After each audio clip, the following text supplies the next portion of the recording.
The name of that tavern is the Hyacinth. You guys hadn't seen that, but you were taking the stairs down, following wet footprints of presumably Yorick down the stairs. I'm going to go ahead and move us over there. Might take a second to load for everybody. Let me know when you're on the page. Oh, there we go. Ben's pulled over too. All right. It's cool too. Actually, I can actually see when you guys have loaded into the page because the little colored icons, if you guys see them at the top, Yeah. those move over when it finishes loading for you guys. It's kind of cool. Fox, you'll notice that there's a little head icon to the top left of your token. You see that? Yes. So that's the concentration notifier thing. It's specifically because you have dancing lights up still. I used Ben's token to cast the spell because it was, worked better for him. But it's even to you that actually has the concentration up on it. So that's where we left off. Wester in the front. What are you guys doing? Heading downstairs, I guess. Keep an eye out for anything, weird. Sorry, I just jumped into that accent way too quick off the bat. Guys, this. Still sounds like Justin. It's gonna be you in 30 years. Probably. If not, I'll do it on purpose, just to fuck with people. Especially if there's kids on your lawn or something. Is there anything around the corner? Go ahead, Becky.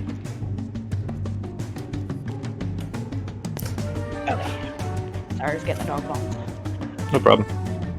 I put one of the dancing lights following each of you. They're technically under Azra's control. So, Fox, if you're going to move them or do something else with them, then let me know. I'm gonna go ahead. I'll follow. Well, I guess I'll wait till Azra goes. Fox, keep moving. Yeah, I'm gonna go down slowly with her. Are you guys okay? Go down slow. Are you trying to be stealthy? Somewhat. Somewhat. Give me stealth checks, both of you. Then. What's that, Becky? I said, I guess I'll try to be stealthy.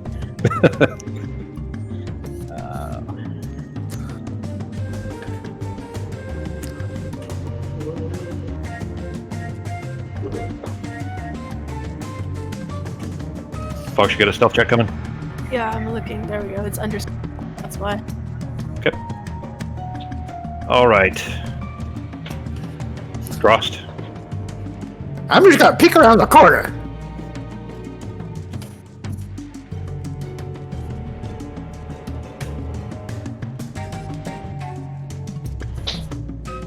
Coming down too, then. Okay. Coming down. It's the room is pitch black except for the lights that you have surrounding yourselves. There's a couple sconces on the walls you can see that don't have torches in them currently. That presumably would be used to light the room. The floor is still a little bit wet, but because of not having much ambient light apart from the orbs right behind you, it's hard to really follow where it might go. But it did come down this way at least. Do I see anything that I could use if I peek around the corners, or anything I could use to make a torch?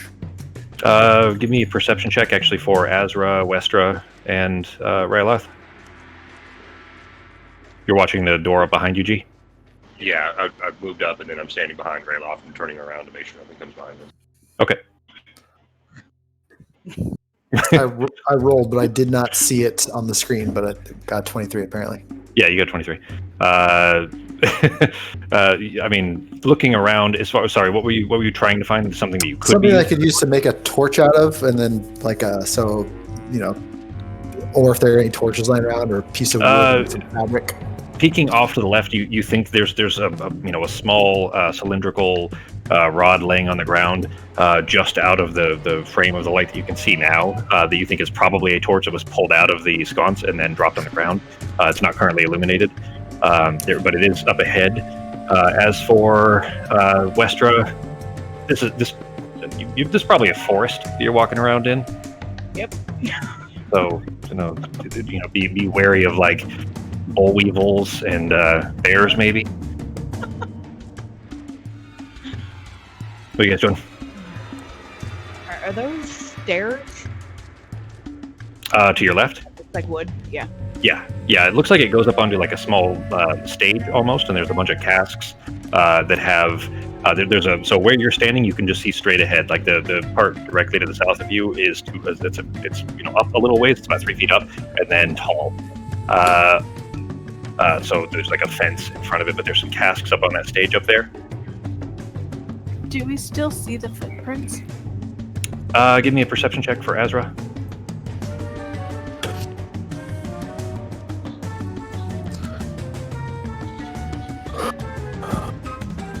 Does anyone have a way to light a torch? I think I do. Something, cantrip or maybe some sort of flint, maybe. You rolled Okay. that twice, Fox, but Yeah, I didn't mean to roll it twice. yeah, you're fine. Either one would be a bit low, anyways.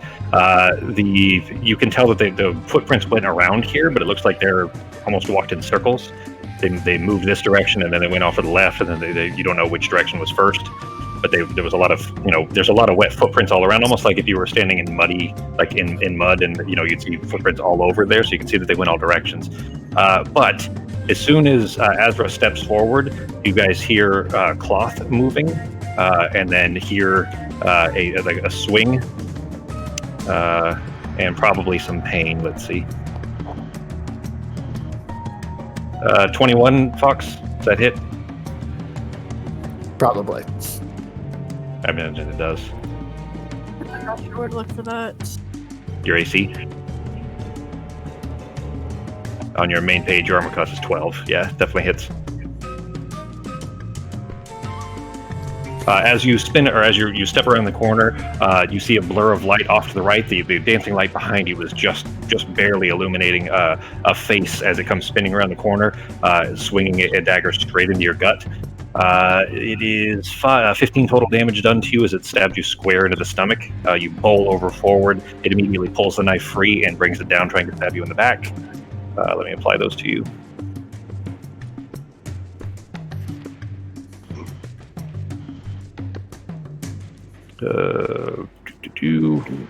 Oh shit.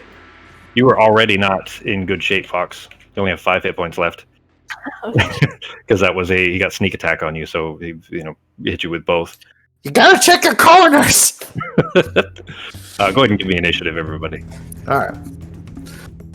I'll bring this up. On this screen here. How do I put myself in the combat? Oh, right. I remember now. Yeah, I gotta add you guys to the combat tracker. So if you right-click yourself, the little sword and shield in the bottom right corner, if you click that, it'll put you into the combat tracker. I'm clicking it, but it's not putting me in. Maybe I have to do it for you. Oh, I accidentally undid yours, Fox. I think you did it, and then I unclicked it on accident and dropped you out of it. Okay. Where's the initiative button? Because I see where it says initiative in blue, but it does not appear to be rolling or anything. You can click it in the combat tracker once you're in there. You have to be in the combat tracker for it to do anything. Oh, okay. So right-click yourself, and then click the little shield bottom right corner to add yourself to the combat tracker.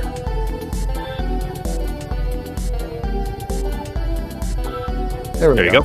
And then once you're in the combat tracker, click the little dot or click the die.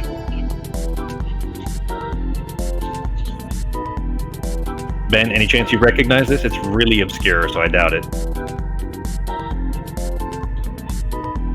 No, I've heard it. It's No. I think that one is probably. Mech Warrior. It's actually Metroid, but it's like a techno-y kind of a version of it. Like somebody remade it. There we go. Put that one back on Frost. All right. There they are. We can see what languages people speak.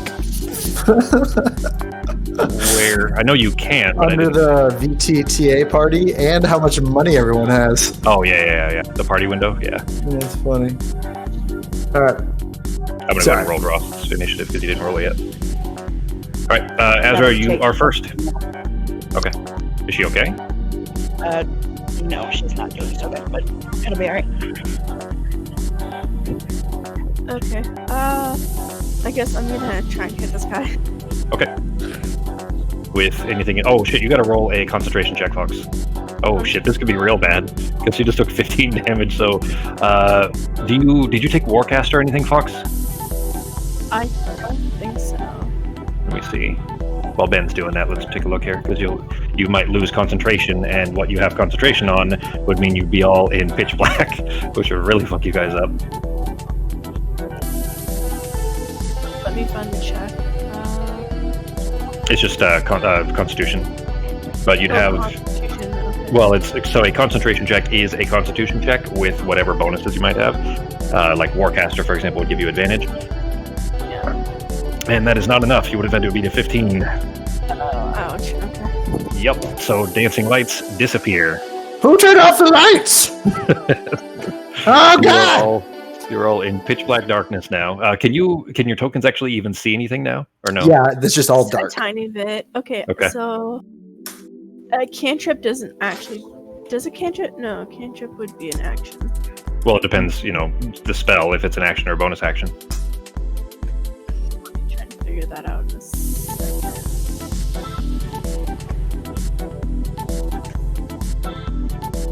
One action. Okay. So what I will do is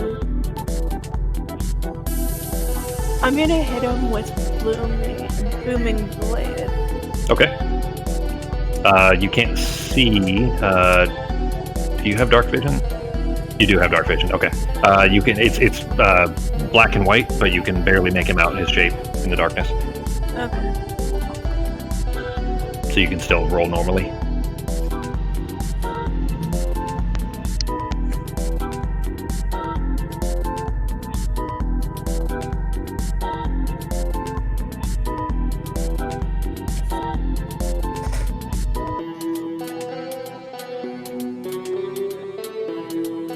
Which no fox?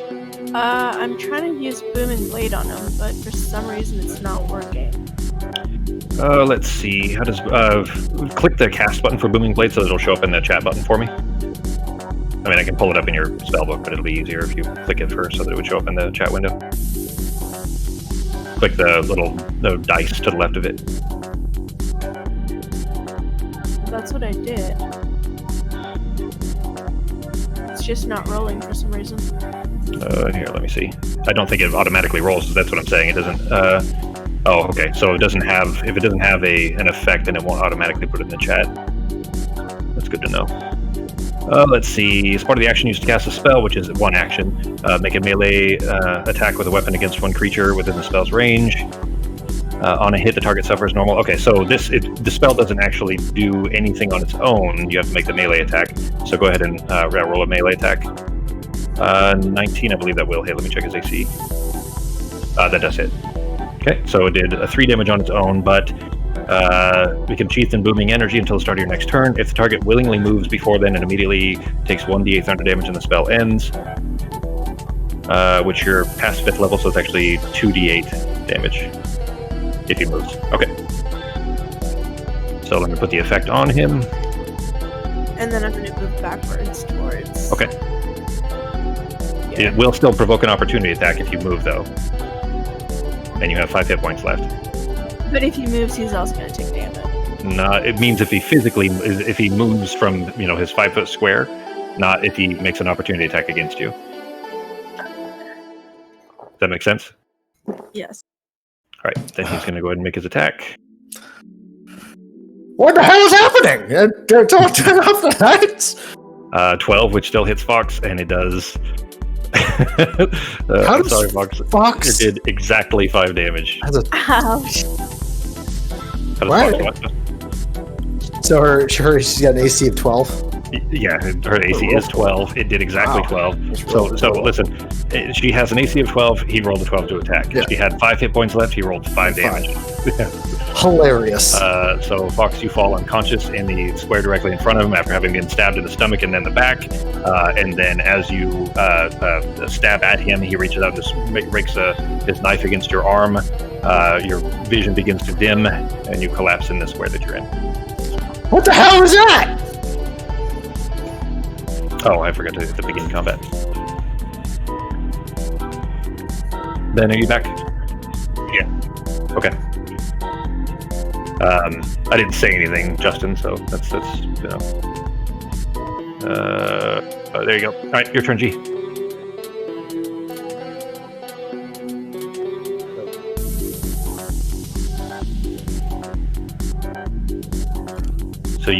lights went out. It went, completely dark.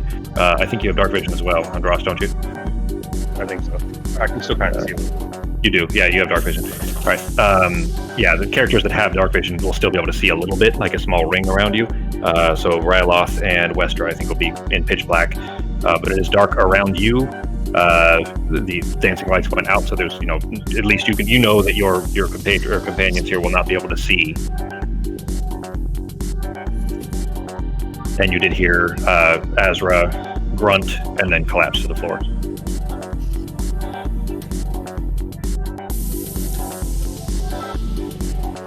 What are you doing, G? From this angle, is there enough room between Azra and that wall to hit him? Or can I see him standing there? I see his token. Yeah, no, you can see him, and he is kind of leaned forward a little bit. He's almost, the two of them are almost halfway into that middle, because he had just slashed at her. Yeah, you can reach him. Okay.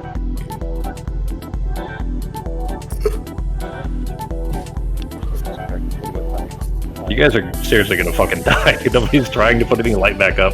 That means that as soon as Westra and Ryloth come up, they can't do anything. You realize that, right?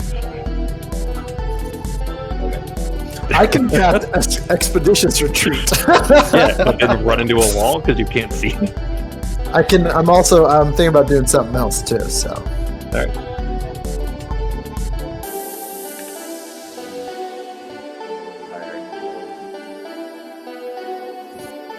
You also have reason to believe that these were probably not. That's probably not the only guy in this room.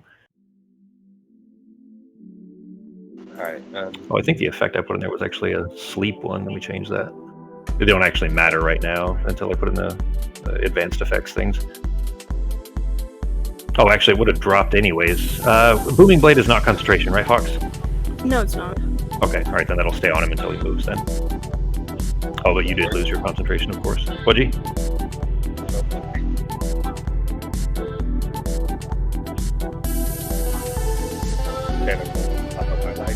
Hang on, you're real quiet. Yeah, I'm actually going to bring my lights back up instead. So. Okay. Is Dancing Lights an action or bonus action? I think it's an action. It is one action, yep. All right, so you still have a bonus action then. And then I am going to have. I think I might have. Why are you so quiet? Oh, I'm right next to my phone. Then I'm going to. I think I've got. That's the last of my movement, I think. So I'm going to move over there. Oh, Well, hang on. So you were at the bottom of the stairs. That's only like 15 feet of movement there. okay. Here, I'm going to move the dancing lights out of the way so you can move yourself. Because I think you were clicking the dancing lights. All right, what are you doing? Okay, so you're going back. Up in here and hide. Okay. I can't remember the name of it, but Cunning action. Cunning action. Yep. Okay. All right, then you are go ahead and give me a stealth check. Okay.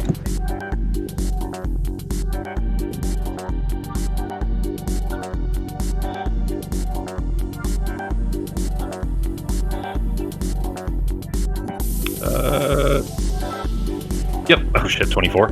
Your modifier is a 10 without fucking without anything else on it. All right, that if your turn. Yeah. All right. You hear from Westra over to the left of you, from around that corner over there somewhere. You hear go, go, go, and then you see another guy pop out from around the corner there, spin around the corner, and is going to fire his crossbow at you.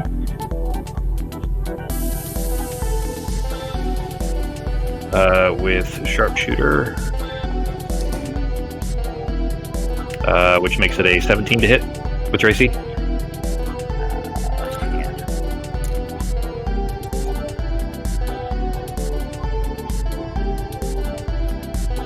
the hell does it say what my AC is? Top center of your character sheet, the 16, so that hits. All right, so it is 18 damage done to you. Is that with my shield on it? Probably. Is it?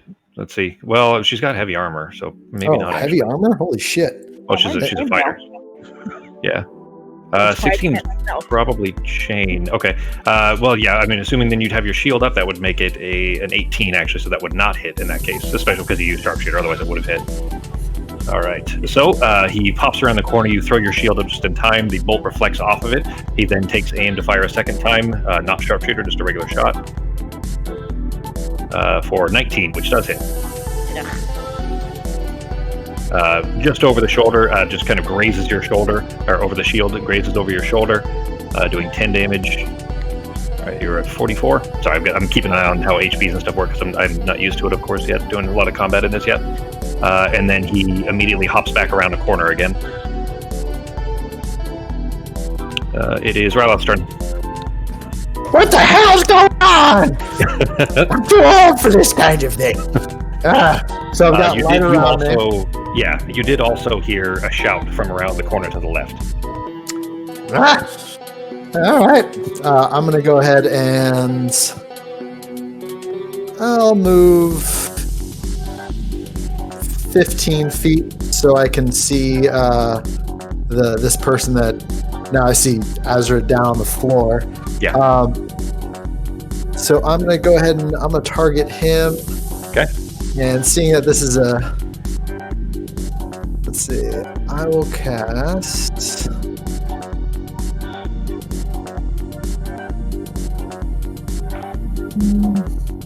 I'm just going to go ahead and I think I'm going to cast Magic Missile at 2nd level. Okay. Let's see what the... Or can I... Is that... One extra bolt for every level. Yeah. So it'd be 4 bolts. 4 missiles. Yeah, I'll go ahead and cast that at 2nd level. Why not? All right, so I target and you roll 4d4. Well, if you just roll 4d4, so at the bottom there, just click the d4 4 times, and then in the plus or minus box, click it until it's +4. Oh, okay. Well, you already cast it, but that was only 1 missile that it casted as. Okay, so go ahead and just, you know what? If you just do that, just do that 3 more times.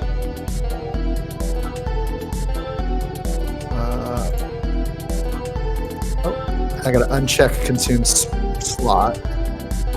Yeah. So we'll count that. Max damage for that one. And 9 damage total so far.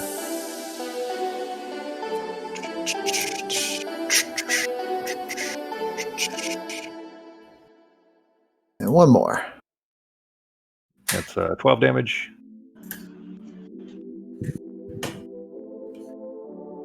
And that last one is 2 more, so 14 total damage. Sure.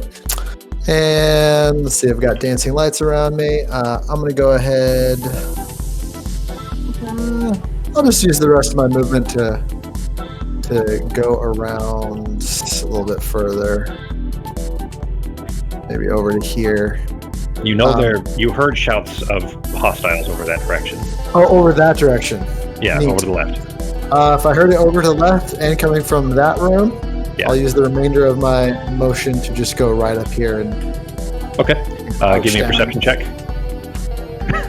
Actually, well, if you're going up that far, it's above your passive. There's a guy standing over there who was just about to hop up, holding a crossbow, just about to hop up over that fence and take a shot in that direction. He sees you coming, but he hasn't turned to look in your way. Let's see if I can do any bonuses here. It's like my little bonus action. The one that you blasted, by the way. Oh shit! I was changing the wrong button. Or changing the wrong number. Oh shit! He had exactly 12 hit points. I was looking at his AC. His AC was 16, but the one that just stabbed Azra and knocked her unconscious, the final missile hits in the forehead. He collapses backwards and is twitching in place.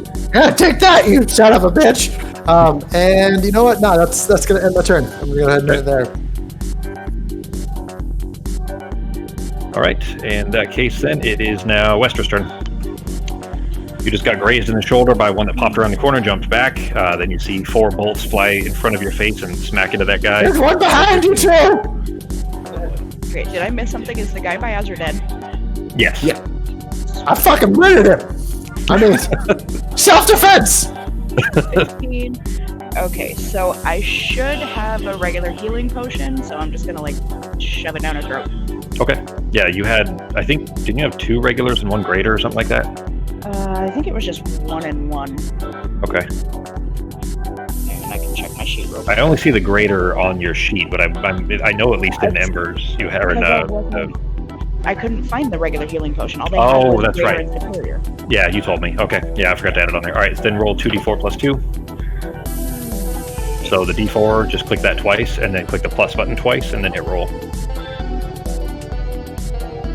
That is your action to feed it to her, though. Yeah. All right, so 8 healing done to Azra. Yep. And then for my bonus, I'm going to second wind for myself. All right. Regain 1d6 or 1d10 plus 6. So go ahead and roll a d10 plus 6. So that's an 8. Yeah, if you mouse over, it'll tell you d10, d8, so on. So 8, so 14. You can use the plus and minus at the bottom also to, add modifiers. So 14 would be 58. That's max back to max health for you. There you go. Okay. Are you staying facing? Because you lean down then, kind of tip her head up, feed her the potion. As you're standing up, kind of just feel this resurgence of energy. You know that there's a hostile right behind you. Like in the same room as me? He's literally right behind you. He's like 2 steps behind you. He's the one that hopped out and shot at you, and then jumped back. I didn't realize that it came from that room. I thought it was from the other side. No. Then I'm just going to turn around and just hold my shield up. Okay. There you go. You can see him now, right? He's purple. He's kind of he's standing in the crates over there. Here, I'll move him. See him? Oh, yeah, I do. Yeah. Oh, he's the one that he's just he's in the wearing shade. a Prince jacket. Kind of. It is a little bit purplish. A little purple rain or whatever. All right. You guys don't see that. And then the one, Ryloth, the one that was leaning over the counter and preparing to take a shot, releases his shot at Westra. Not sharpshooter, 15 to hit. I assume that misses. That misses, right? Yeah. Okay. And his second shot reloads and fires again for a 10, also misses. He probably should have shot at Westra and killed her again, but she was still being raised up at the time when he takes a shot. Both of them, as you are feeding the potion to Azra, go sailing over your head. You stand up, lift the shield up, trying to kind of protect yourself from both angles, from the bolts in front of you, or the guy directly in front of you, and the one off to your left. That is it for his turn. It's Azra's turn. So regaining consciousness, still laying on the ground. The one in front of you is laying back, like his feet are near you, and he's kind of twitching in place, does not look to be conscious. What are you doing? Fox? I'm just trying to figure out what I'm gonna do. Okay. Neat. Wait. Did you guys see that? Did that roll on your We see your Yeah, I saw content. that. All right, First I was like, good job, Fox. I'm like, the fuck? Yeah, that was not me. Okay. I'm gonna use Clouded Daggers on the guy on the other side of Wisteria. Okay. Westra. Wisteria is an herb. It's a poisonous herb. Hysteria is a medical condition. Wisteria, Wisteria. It's a poisonous herb. Poisonous flower, I think, actually. Dystopia is actually when I think civilization collapses. And how many other, rhyming words can we come up with? Zootopia is a movie from 2017 where there was a hot llama. Okay, so it went up, but it didn't actually give me the area of effect thing. Or I'm not seeing it at the very least. Well, it's only a 5-foot square, so it's not really an AOE. I mean, it is a 5-foot AOE, but it's basically 1 square. Yeah, but it asked if I wanted the square thing on showing up on the map so I can move it to where I need it, but it's not. Okay. Click on here. In fact, actually, I'm going to put a tile on here. I don't know that I have one that is. Whoops, that's what I wanted. I don't know that I have one that would resemble that, but I'll put a a tile on here, and we can move it to wherever you want it. Where did you want it to be? On the purple guy over here. Oh, like on him then? Yeah. Okay. If I can find these, there they are. Yeah, I don't have cool ones for that yet. The only ones I have in here are the darkness ones. Okay. That's fine. All right. I'm just going to draw a square around him for now. There you go. All right, so Cloud of Daggers is moving on him. 44, when it enters the spell's area for the first time on a turn or starts its turn there. So on his turn, then that'll do 44 to him, which was...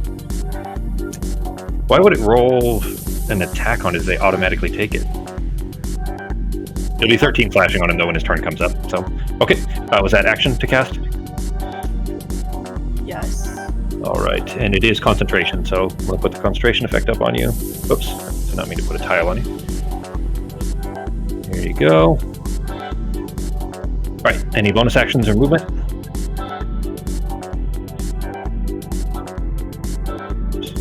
I am going to Misty Step to around the stairs, like at the bottom of the stairs. Okay, the stairs you just came out of. All right, Yeah. Up the stairs a bit. Okay. All right, go ahead and mark off your spell slots, of course, if you didn't already. Yeah, I think it usually automatically does it. Yeah, but she didn't click the Misty. There we go. Now she Got clicked it. There we go. Yeah, I didn't cast it yet. I just moved. No problem. All right, that it for your turn then? Yes. Because Right. I don't actually have anything to take. No problem. All right, Ben, it's your turn. I already killed one of them. You're welcome.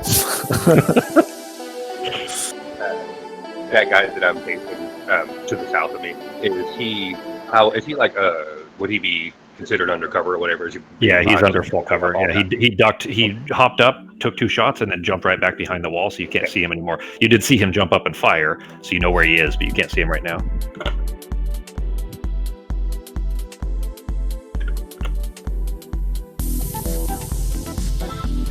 Those barrels in front of it are tall enough that if you were to jump on them, you would be able to. You could see him. Okay.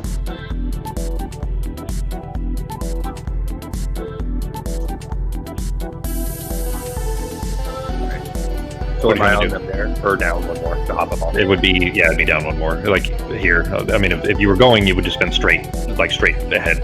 But give me, if you're going to try to jump up there, give me an acrobatics.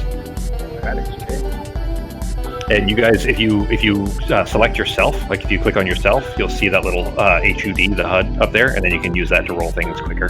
You can use your character sheet too, but okay. With an 18, you don't have any difficulty. You kind of stand up out of your hiding spot, lunging forward and just leaping up onto the barrels, putting one, like kind of steadying yourself by grabbing onto that framing of that fence in front of you, and he is directly in front of you, leaned down, like directly. But in fact, I would say that he's actually like closer to you, but you can't use half squares in Foundry.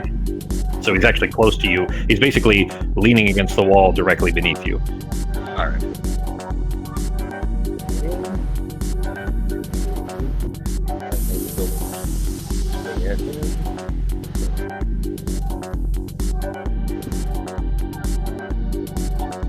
Hang on, what are you trying to do? Hit him with my knife. Great knife. Okay, but just a regular attack? Yeah, because I don't think I can do sneak attacks. It's not like, right? Yeah, well, it's not. But remember, he doesn't need to be flanked as long as you're the only one that's near him. Remember? Oh yeah. Okay. Well, you already rolled the attack, so we need to put sneak attack as far as damage on. So on your macro bar, I think it's 0. I think it's the one on the far right. Okay. Click that. Actually, an 11 wouldn't hit anyways, I don't think. Let me double check real quick. No, it does not hit. So you bring the knife down trying to jab him, and it just hits into the wall, like basically what would be your knee, but you hit into the fence right in front of you. Yanking your knife free, you can make your second attack if you're going to. You can still sneak attack on your second attack since you missed the first. Okay. So if you're going to, then hit the sneak attack thing first, which is, I think it's 0 on your macro bar.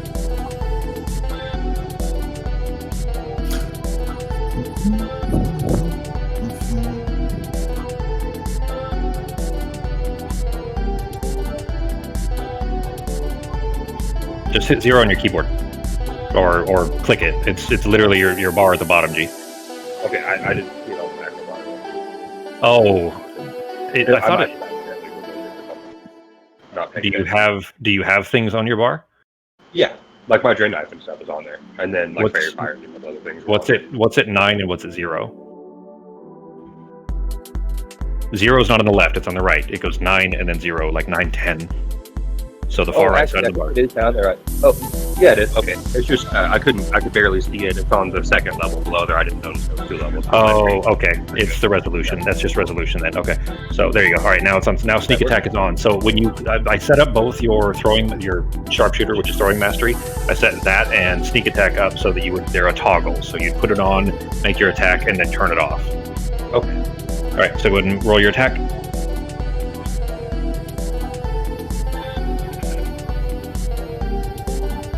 16, that does hit, so 21 damage to this guy here. That probably is all he had. Yeah, that's it. He kind of ducks to one side, and your knife ends up hitting into the frame of the wood. You yank it free and kind of hold onto the side of his neck with your left hand, and then bring the knife down into his chest, pinning him in place, and then yank it free. He slumps forward, bleeding out. He's dead. Good job. Good job over there. Oops, I made him invisible, not dead. And I'm going to cutting action, hide, and drop back down the barrels, and just kind of stand in between them and duck out of between. Okay, there is just enough space for you to duck down behind the one that you're in front of there. And natural 20 on your stealth. All right. Okay, is that it for your turn? Disappears. Yeah, it just jumps right back down behind the barrels and hides there. Okay, and then it is. If that's it for your turn. You guys can't see anything there. That one has not been hit yet.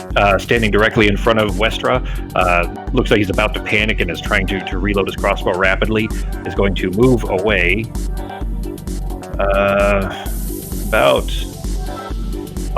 Shit.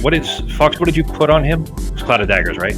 Yeah, When he started his turns there. Okay, go ahead. It was how much damage was it? 13. Yep. 13. All right, let me apply that to him. As he steps away, you hear him screaming as he's rushing away, and he's just eviscerated. He's still alive, but just covered in bleeding wounds as he's rushing away from Westra. 15, 20, 20. He can get to here. Actually, there. Turns and tries to fire at Westra on his way out. 2 regular shots. 15 just bounces off of your shield. Fires again. 19. That one finally hits. Doing 9 damage to Westra. And that is it for his turn. It is Rylot's turn. Oh, okay. Maybe you guys are going to be worth it. With all the money you've invested? Let's see here.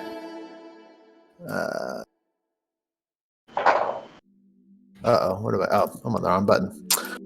5, 10, 15, 20, 25. I'm going to go ahead and go all the way up to here. Okay. And take a look in the room. I know if I'm guessing I don't see this other person in there anymore, right? Like I don't see anyone because there's not enough light. Is he within? Can you see him? Well, I don't see anyone on my map. Okay. So he might be on there, but it might just be like gray, like too dark for you to see. So well, there's the dancing lights that are here. I guess the range. He's literally just outside the range of what you can see. Okay. Yeah. It's literally by 1 here. I'll show you. He's right there. Yeah. Okay. So perfect. So I'm just gonna run up here, and I'm gonna probably just use my action to see if I can see him. I'm going to be looking around in the dark, rushing up to this area. Okay. He's just outside of it, so I'd say give me a perception check with advantage. Like you might be able to just barely see feet, and you're trying to make out the shape of where you might be. All right, so if I click perception... Oh, I was rolled twice. Cool. Well, you got a 24 anyways first time, so... Yeah, you can see his feet and just barely make out the shape, like the humanoid shape above it. All right, I'm going to just kind of raise my arm and be like, he's right over there. He's 15 feet that direction. There is a trail of blood that led straight to him too, so you had kind of an indicator of where to look. So that's my turn. No bonus action? No, not that I want to do. Okay. All right, then it is Wester's turn. Right there. Similarly, he is outside of your view as well, but Ryloth has just pointed directly to him, and as you start moving that direction, you can see a trail of blood leading towards, where this kind of vaguely humanoid shape is in the dark. Okay, well, he's not showing up on my screen, so which way is the blood going? Northeast. If you go 1 square to the northeast, he would be just after that. But you guys, Ben would have to move the dancing lights with a bonus action for you guys to be able to see there. You can still swing in an area. You can still attack something even if you can't see it. You're just at disadvantage. And Josh, does that change what you wanted to do? You can attack something even if it's invisible to you. You just have to have a general idea of where it is, but you can fire into the darkness and still try to hit something. It's just a disadvantage. Justin? We lose Justin? Alright, go ahead, Becky. Alright, so I'm gonna go... I'm still within 5 feet of him right here, right? Yep, yeah. It's funny to be, I like that you guys can't see this. It adds a lot of extra layers of complexity here. Okay, Justin just says his computer has crashed. I'll be back in a sec. Okay, because I can just barely make him out on my screen, so... That's perfect. I really like that. That makes this extra cool that, it adds, just for me, an extra layer of immersion here. All right. How do I target this guy? Well, you don't really need to target, at least the way the things I have set up right now. Okay. Wow, okay. Anyways, yeah, you don't really actually even need to. What are you trying to do? I'm just gonna swing with Hugh and try to hit him. Okay. If you're just swinging into the darkness there, you'll be swinging with disadvantage, so go ahead and just make an attack with disadvantage. The targeting system, the way that it does in Fantasy Grounds, where it automatically do everything for you, that's not built into this yet. I'll add that at some point. I just haven't gotten to it yet. That's a 22 to hit. Automatic roll. It didn't let me... It didn't give me the option of hitting. Yeah. I'm back. Okay, so for rolling with advantage, you hold shift. For rolling with disadvantage, you hold control, and then just click it, whatever it is. So go ahead and just roll it one more time anyways, because you got a 22 with the first, and a 26 with the second. So 22 still hits. It was 6 damage that it would apply, which after the, the Cloud of Daggers, he had 4 hit points left. Swinging with both hands, just kind of a wide arc in the dark here, trying to just cleave the empty, what hopefully you think should be there. It bites into flesh, and there's a spray of blood across the floor, along with the scream of this guy as he's fading. He is toast. Right. For taking other people's things.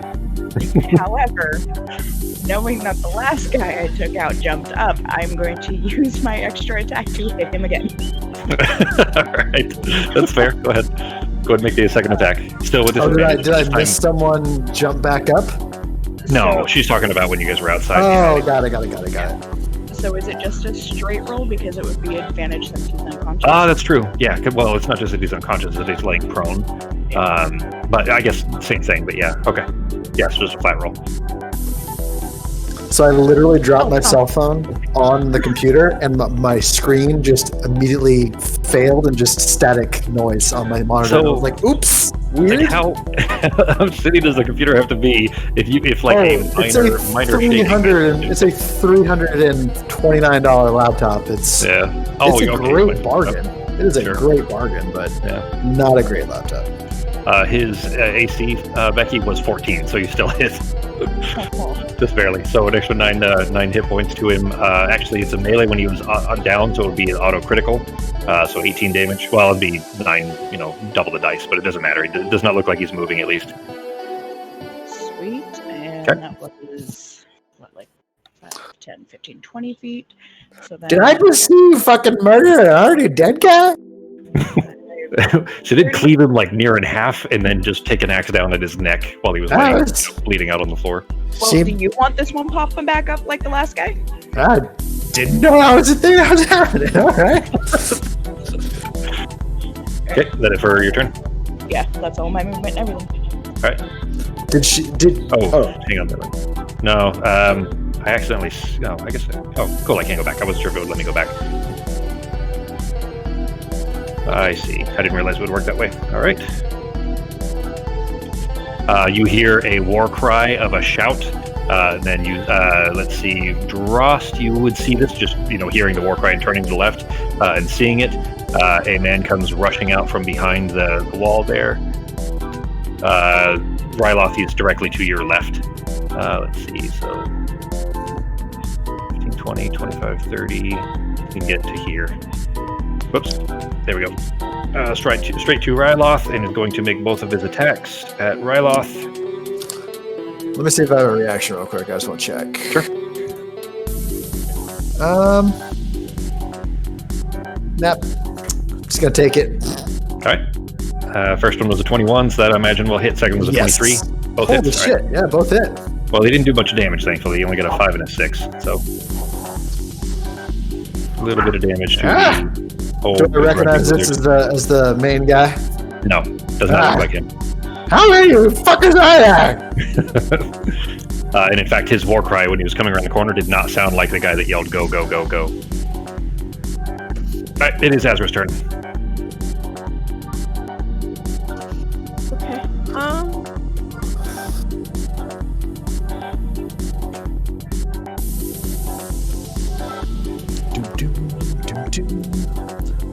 I gotta admit, the spellbook feature is actually my favorite thing so far. I like that so you can convenient. filter shit with filter it by prepared or filter it by action, bonus action. Mm-hmm. It's really handy the way that it's set up. Yeah, I'm a big fan. Yeah. Misty stepping again? Yes. Okay. Don't forget to mark off those spell slots. Yeah, it's doing it automatically. That's cool.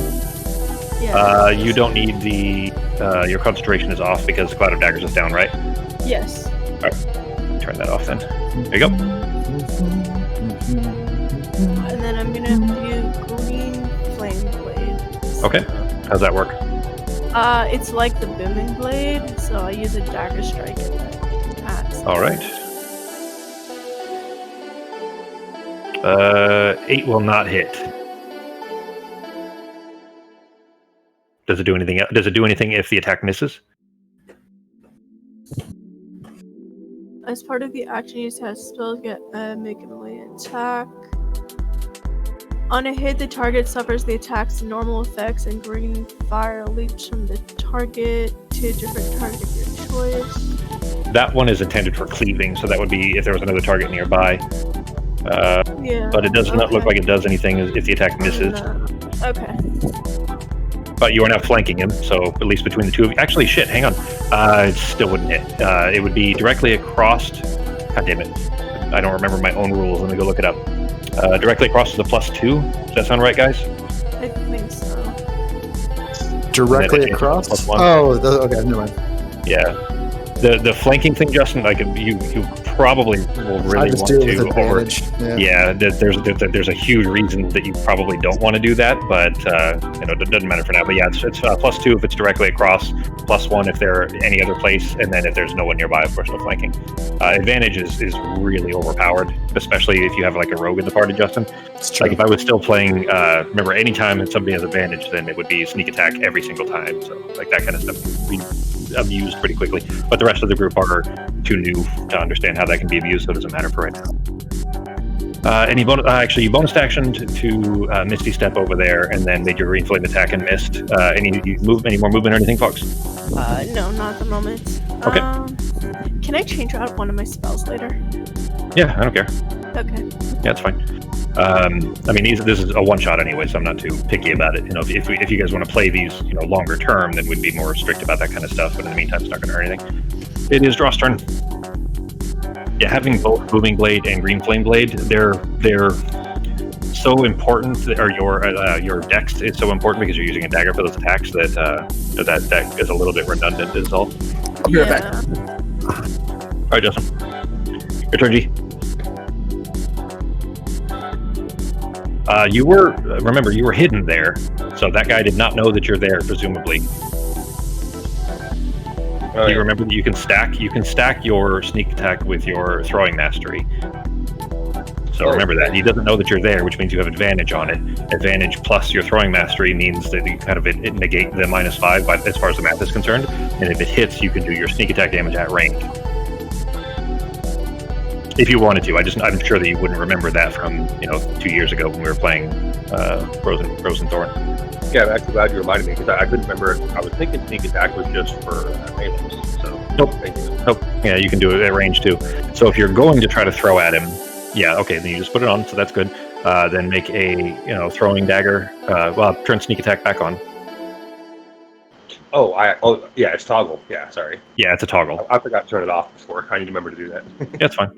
You can see there's a tiny little icon in the top left of your character art of your token there. I'm going to put those on there for both of them, and I might make the I think I might make the macro for you to change color too. So like if you when it's on, it might be like maybe I'll make it turn into a target or something else, so that it's really obvious when it's on or off. But for now, those are the only visual representations you have. You can also see it in the chat too. By the way, the chat will show you that if it's on or off.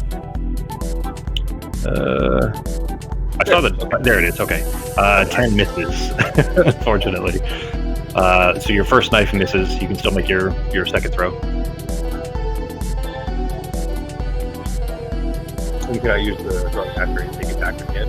Yeah, it's just like your Great Weapon Master. And sneak attack, you can only apply the damage once per turn, but you didn't hit with the first one, so it doesn't matter. 9, I don't think that's going to hit either. Let's see, 11, nope. Damn, that would have been a good hit, but not from there. All right. Then 2 of your knives are one goes past him and clinks into the other room. The other one hits into the wall right in front of Azra.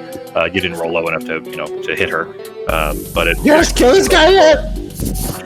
As a bonus. Actually, no. Did I become unhidden when I attacked? Yeah. Well, you popped yourself out so that he'd be able to see you. He saw you throw a knife at him. 2 of them actually. Well, either way, I will just stay where I'm at, and a bonus. I'm going to move the other 3 dancing lights and put 1 on each of them. Can you move all 4 with it? You know what? I'm going to say that you can, because I don't think it'd be a little tedious if you had to move each one individually. I think it's supposed to be. No, you can move the lights. Okay, so it is for all of them. All right, so you are able to move all 4 of them. So you're just going to stick 1 to everybody. Yeah, and just leave 1 with me, and then 1 for each of the companions. Okay, that's it. All right. Then I'll just put 1 next to everybody for now. So everybody, you guys see these little floating orbs come near each of you. Let's see.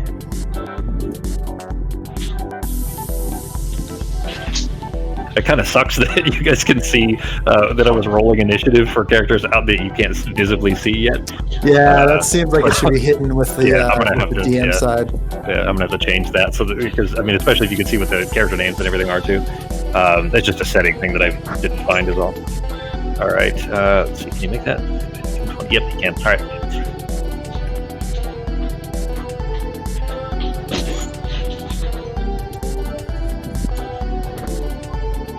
All right. Did you see that too? Yeah. Yeah. Oh, great. God damn it. There's got to be a way to hide that character. Oh, there for sure is. Well, there definitely is. Like, you guys can't see the character as far as his art yet and everything. I just didn't hide the roles. I have all the roles visible. But the character would now be visible to you anyway, so I'm going to go and reveal him on the combat tracker and on the map here. And then the guy behind you that you just stabbed into the chest, you hear groaning behind you, and he starts to stand up again. Let me find which one he is so that I can unmark him as dead. There we go. All right. He has 7 hit points now. Not a whole lot. All right. Oh, did I take him out of the combat tracker? Oh, shit. I accidentally took him out of the combat tracker instead of making him visible. Whoops. Get used to where these icons are. He was after draw, so I'll just call him a 15 in the initiative order. You son of a bitch!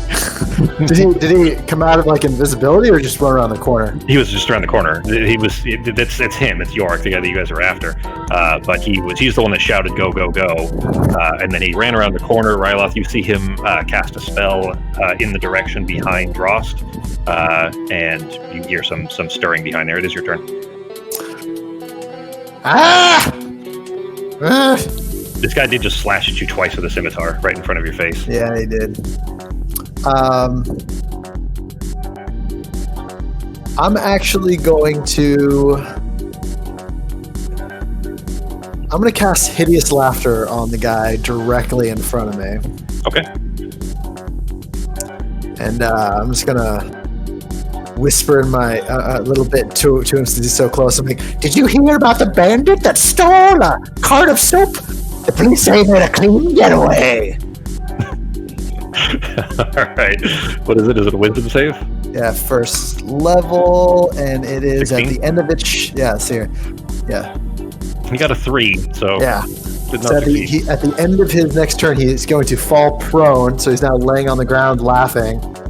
And he has to, at the end of his next turn, he can try for another wisdom save.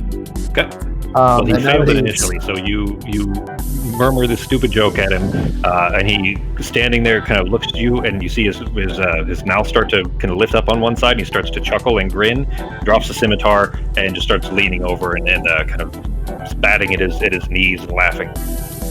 And then I'm going to use my movement 5, 10, 15, 20, 25 to go around to the other side of this guy. And can I use my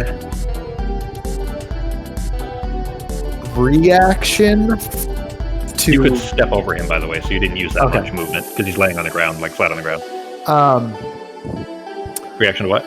I'm trying to decide. I would. Now, here's my question. Can I use my reaction to hold my next? No. No, because that would consume it. Yeah, nope. Yeah. So I'm going to move behind him and. What do I have for my bonuses? Just that.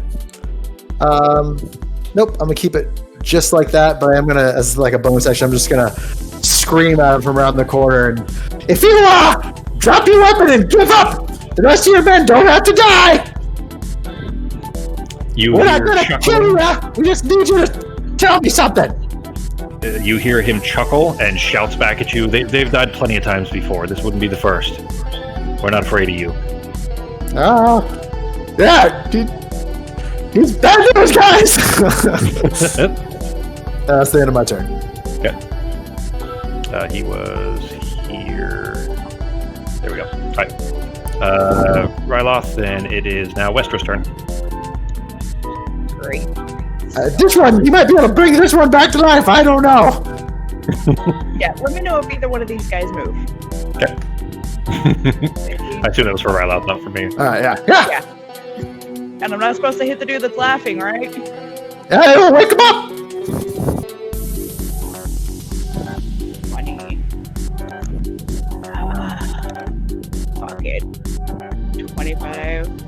You do recognize the face of this guy. He's got bright red. I know the token is white hair, but he's got bright red hair. He's very much. He's the handbill that you were given. This is him. Yep. Here we go. Let's see. I think that does hit. Let me see. It does. Okay. 11 damage to him. Okay. And then my extra attack. That one does not hit. And it would have been max damage too. You come running around the corner. He's got one hand extended out in the direction of over there, up the stage area. And you kind of knock his shield away and then bring the axe back down into his arm. He shouts at you, kind of tries to shove you away with his shield. Bonus actions? Pocket action surge. All right. Now that just gives me one more hit, right? Or does that give me my? No, it gives you your full action, and your action. It gives you a full action. Up to you what you choose to do with that. If you choose to attack with it, you still get your extra attack with it. So that means 2 more attacks. Sweet, let's go. Okay. That hits. So that's 11 more damage to him. Okay. And that one missed. Oh, hang on. Yeah, that one misses. So just hewing away, pardon the dumb pun, at his arm as you've exposed it from his shield. He ends up yanking the shield back in front of the last attack and deflecting it away, just looking in your direction and roaring. Yeah, I think that's it for. Yeah, that's all my movement bonus action. That's it. Okay. It is the laughing bandit here. He gets another attempt at the end of his turn, Justin. Yep, at the end of his turn. So. Wisdom 16. Yep. Damn. 22. Oh, why does it still have... Yorick. Oh, because I had Yorick highlighted. Hang on. An 18. Let me make sure it's You had an modified. 18, so unless there's never a Well, it was negative an 18. modifier. Yeah. Oh, that's true. Yeah, you wouldn't have a negative modifier. Yeah. I have to get used to clicking on the individual. All right, now you can hit him. He. The joke wasn't that funny. He already kind of leaned over because he was leaned over kind of on his knees, like hands on his knees. He grabs his scimitar up off of the ground and looks around, kind of clearing his eyes in an angry, frustrated movement. But that's the end of his turn is when he gets to make that save, right? Yep. So All right, his turn's over took then. him out for a second. Okay. The bandit that is directly behind Rost is standing up with his after reloading his crossbow. He stands back up, preparing to fire. Ben, did you hide again when you jumped back down behind the barrels? No, I didn't. But you used your. Well, you did, but he was healed. That's what I was telling you. The Yorick was pointing in his direction, and you heard movement behind you. So he used healing word to heal him for 7 points. But he stood back up behind you. You're not hiding, so directly in the. Oh shit! You know what? He stands up, not being able to see you because you're like ducked a little bit behind. You know, you're lower, and he's up on the stage there. He would have probably prepared his shot elsewhere instead. So he's going to take a shot at one at Azra and one at Westra. Only because you're too low anyways. He didn't know that you were there still. You know what? He probably would take a... that's fine. I already said he's going to take that shot. So, at Azra. First. 6 damage. For 10. Your AC is higher than that, so the arrow, the bolt hits into the stone wall and breaks right in front of Azra's face. Second shot at Westra. 12 also misses, so neither of those very effective. Leans back down, and you see him. Well, actually, none of you see this, but he tries to kind of back away around the corner while reloading, using his bonus action to hide. That is it for his turn. It is Azra's turn. All right. The guy in front of you stood back up and grabbed his scimitar, preparing to, get back in the fight. Okay.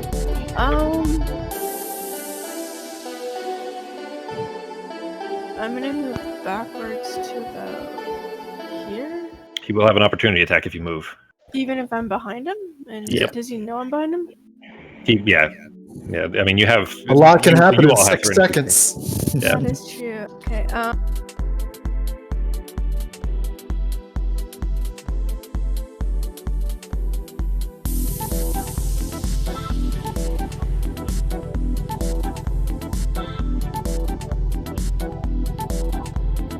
Misty Step again.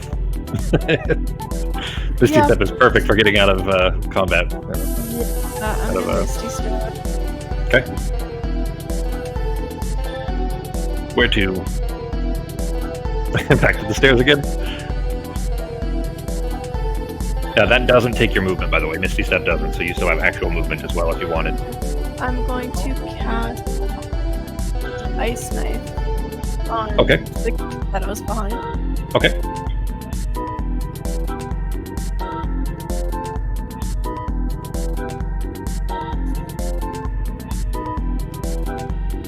All right, 22 definitely hits. Let's see if he makes it out of the DC 15. He does. He saves. So it's no AOE, but he gets hits with the first damage, with the regular damage, right? All right. Yeah. So 10 damage to him, which you rolled max damage for the piercing, so for at least the initial hit, which you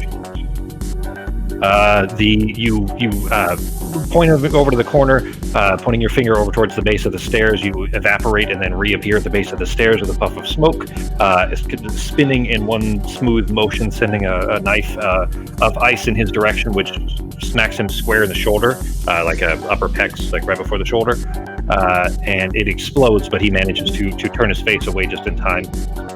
Okay. Is Ben having trouble, Becky? Looks like he's heading back in on the phone. Okay.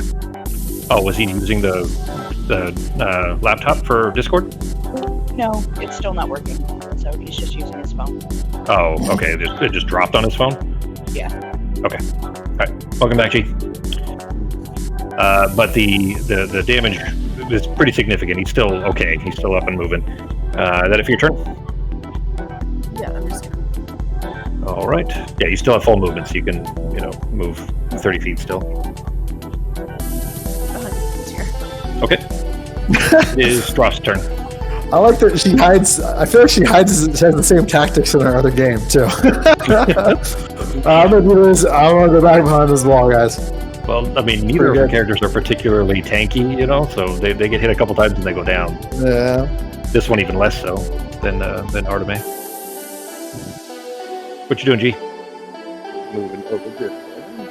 Arteme just ran around that corner, so when you get to that corner, there you see her standing there at the base of the stairs.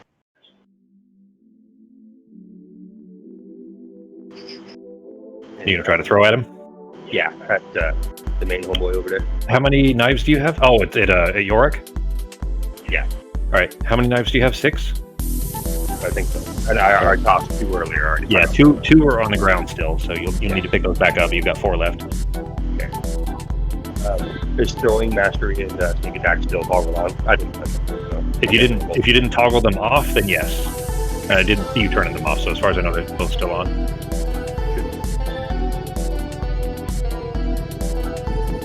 Yep, definitely still on then. Oh, natural 1.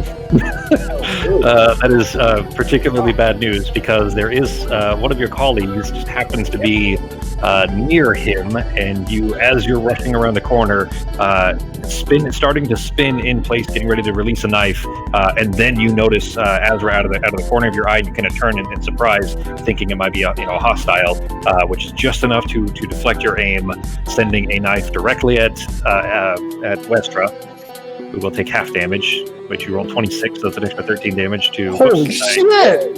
Hilarious. Because it was sneak attack, so it would have been a nice big hit, but I accidentally just applied a 26 damage. So hang on, let me heal that 13 of that back. Oops. 39. Yeah, 39. There you go. All right, gonna throw again, G. Yeah. Okay. Westra standing there trying to deflect his axe and keep him from being able to hit you with your shield, not expecting your colleague to throw a knife at you. You end up getting hit square in the ribs, right between your ribs with one of his knives. Second one does hit you. So that does 28 damage to him. There you go. Is that it for your turn? Yep, I'm going to here. And the best I can. Okay. They can both see you. You can't. I mean, they're literally staring right at you, so you won't really be able to hide from them. If there are others, okay. So I mean, you can still use your bonus action to hide. That's fine. It just means basically you can't hide from somebody that can see you directly, especially if you don't break line of sight. And so in this particular case, both of them will still be able to see you. But go ahead and roll your stealth in case there's anyone else that comes around.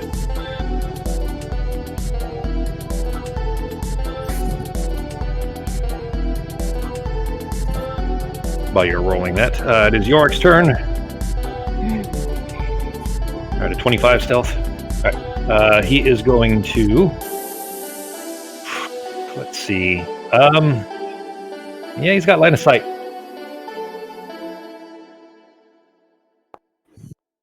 Oh, he rolled minimum, but at least it's something. Double damage. There's healing. There we go. This guy, yep, that's him. The one He's coming back! He's coming back! The one that is laying flat at your feet and twitching from having been hit from your magic missile just a few seconds before. You see his eyes begin to open. He kind of shakes his head, reaches down, picks up both a dagger on under both of his hands where he had dropped them when he started to convulse, and you see him begin to stand up. That is his bonus action. For his action, he is going to scimitar swing twice at Westra for a 15, which will not hit. Okay, so... And a 19, which does. What's that? Okay. Go ahead. One that hits, I am going to parry... Okay. Where the fuck is it? It was 6 damage for the one that hits. So go ahead and roll your parry, which is a d8. Okay. Superior to die plus 2, so it's a d8 plus 2. Alright, so it does, well, it's fine, it would be 6, meaning it does 0 damage to you. So as he brings down the scimitar with just surprising force, a lot more than you. He's a big guy, but you wouldn't expect him to have that much strength behind it. And you knock it away with your shield, and then he brings it down a second time, and you manage to just barely get Hugh in the way just in time and push the blade off. Like where it would have cleaved down into your hands, where where your gloved hands are holding onto it, and just pushed it away just in time to not injure you. And that's it for your reaction, anyways. Ryloth's turn. All right, you guys really pissed me off. And I'm gonna lift up my cane, and now that some people are kind of out of the way, 10 feet away from both these guys, meeting in the middle, I'm gonna create a large swarm of insects that's 20 feet wide, and just we're like, you sons of bitches! And so let's see here. This is gonna be I think it's a dex save for them. Oh, okay. Because I literally went through all of the things for it. I was looking for because I imported all the stuff that your staff can do. Yeah, insect plague. Okay, so it's just a spell for it. Then I was looking for the effect for that, but I didn't put all of the animated spell effects in. It's 20-foot square? Circle. So it's a 20-foot circle of flying insects that'll attack anyone in the circle, and okay. I believe it lasts. It says for the duration. I don't know what is that. Oh wait, it's none of it. One action, concentration. 10 minutes. Holy shit! This thing lasts 10 minutes. Wow, really? So I'm gonna cast that, and then I guess they both just rolled deck saves, and then I roll 4d10 if they fail. Using it from your staff, right? Yeah, I gotta somehow take it off my. You have to uses. Well. So the edit item to the right. You see the little, like I would just do it for you normally, but I'm going to show you how to do it too, just because you guys are smart enough to know how to do this. You click the edit item to the right, and then under details, you'll see a section that says limited uses, and it says 6 out of 10. Just change that to, is it 4 charges that it takes? Yes. So right. I believe it's 4 charges off the staff. So it's supply, cost, consumed, visual. Oh, there it is. Wait, no, that's okay. So it does have a measured template if you click the cast button and everything, but there you go. Oh shit, it's even bigger than I put on there. It's a 20-foot radius circle. Does it only hit hostiles, Justin? No, but I'm gonna try to well, let me see. There's no way you're gonna be able to do it. So here's the thing. I have a action which is let's see, is it no, it's under sculpt spells. So I can choose a number of them equal to 1 plus the spell's level. I think this is considered a 5th level spell, something absurd.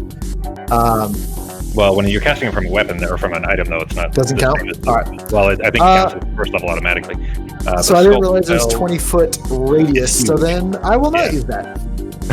What's funny is, honestly, the staff, I was like, I don't know, it's pretty, I'm trying to really hard not to use it, but that's such a large sphere area that it would actually be very, very rare that I could use that.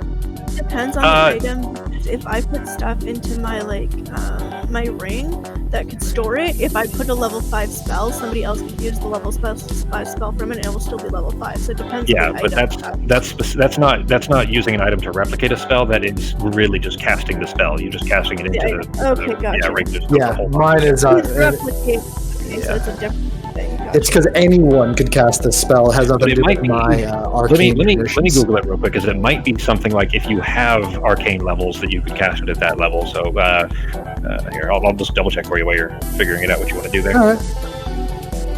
Well, we'll figure it out for later. For right now, I'm just gonna go ahead and cast. I'm gonna go ahead and cast Frost. Is that Frostbite distance or? Yeah.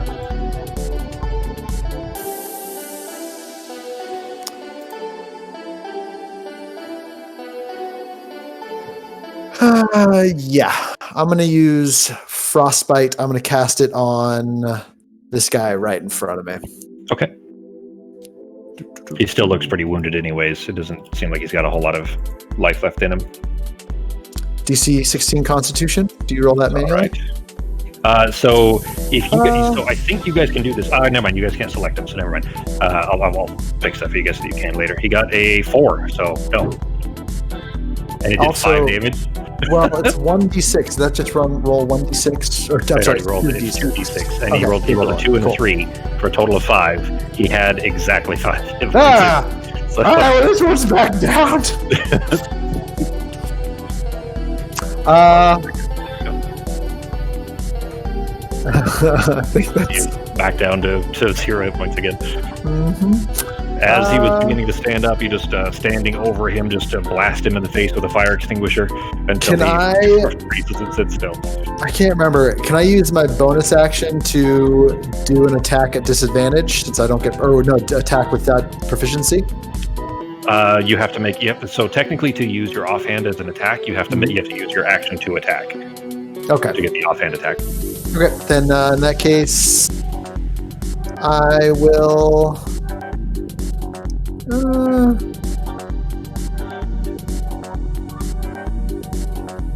Nothing bonus action you want? No. I am gonna move. Well, I can't tell because I'm on the wrong button.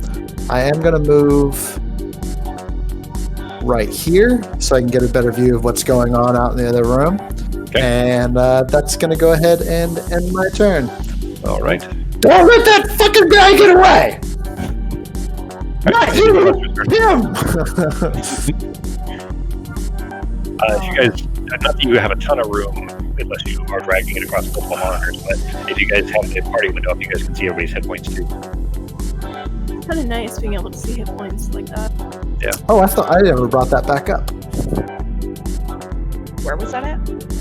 You can see the party window. So if you click the actors directory, And then hit info. yeah, the little info button under name, or under, I'm not sure what all you guys see. Basically, a little info button there will bring up the party window.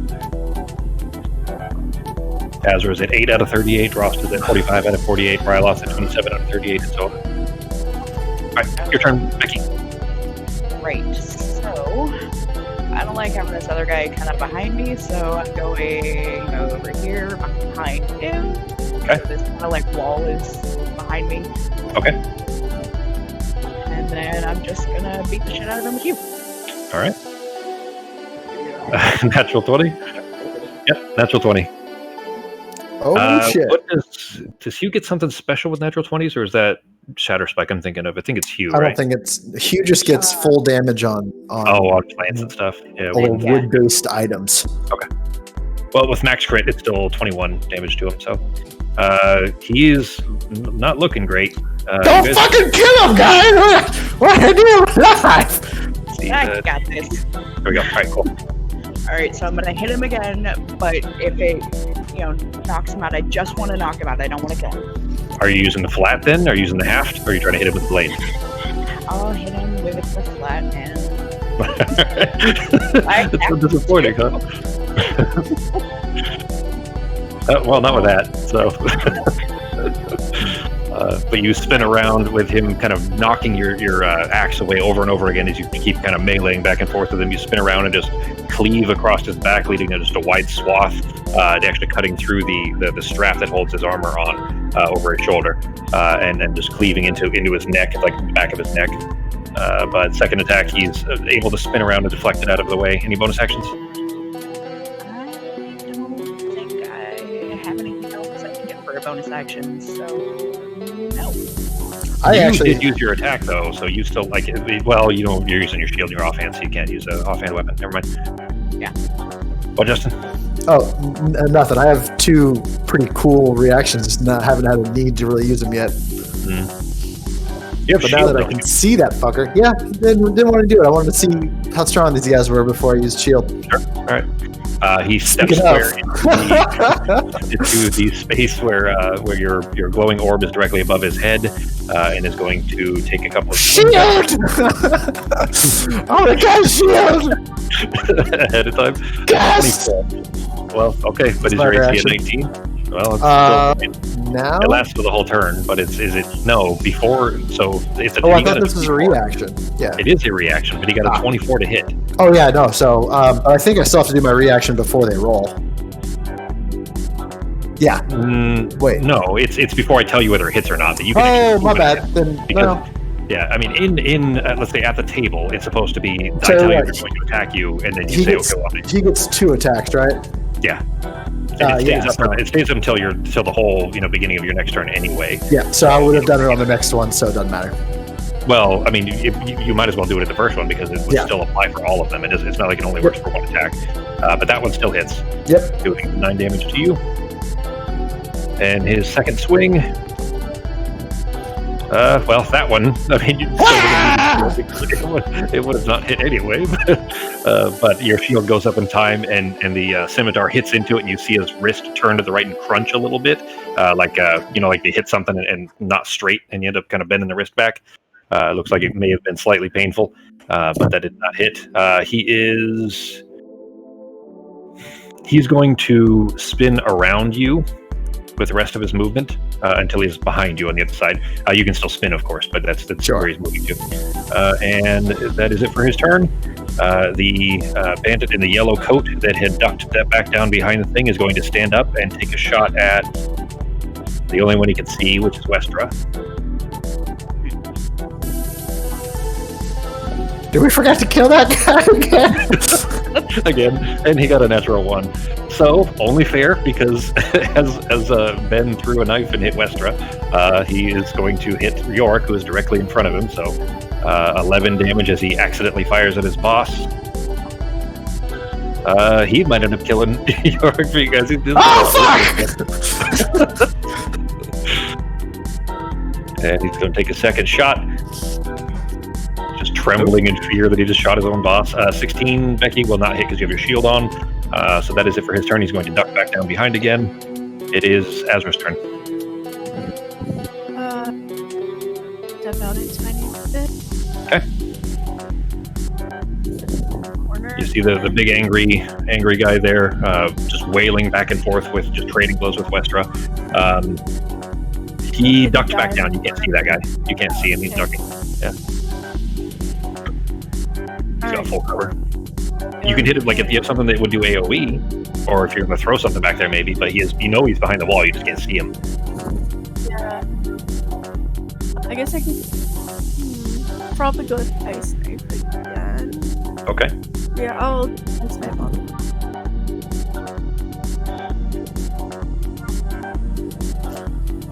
Oh shit! I forgot to put those back on. Damn it! There was this really cool thing I wanted to put on here for cool spell effects. I just got to remember to do that. I'll do it before next session. For now, Ryloth is glowing an ugly teal color. Ah! What is happening? It's the shield. I'm just Oh, doing okay. a representation of the shield. Okay. You're trying to ice knife like the wall behind him, Becky or Fox? Yeah, the guy over here. Ice Knife. Okay. All right. Let me roll that for him. You got a 14, which does not beat your 15, so the AoE will still hit him. So the AoE was 7. Yeah, 7 cold damage. All right. So just because this is amusing, how you guys keep managing to hit literally spot on. All of my other cantrips failed, so I found the other ones that should Hey, not that one's still fail. good. He had 7 hit points left. This is the 3rd time you guys have killed somebody with exactly spot on damage in this fight. Hey, they killed me with spot on damage too, so it's only Yeah, fair. that's fair. He is back dead again. The ice knife, you send it against the wall. It shatters just above him, and you see these sprinkles of shrapnel falling in his direction. You hear groans, and then kind of a slumping sound. Any more movement? Or bonus actions? Bonus action, no. You're gonna go back up the stairs a bit? Yeah,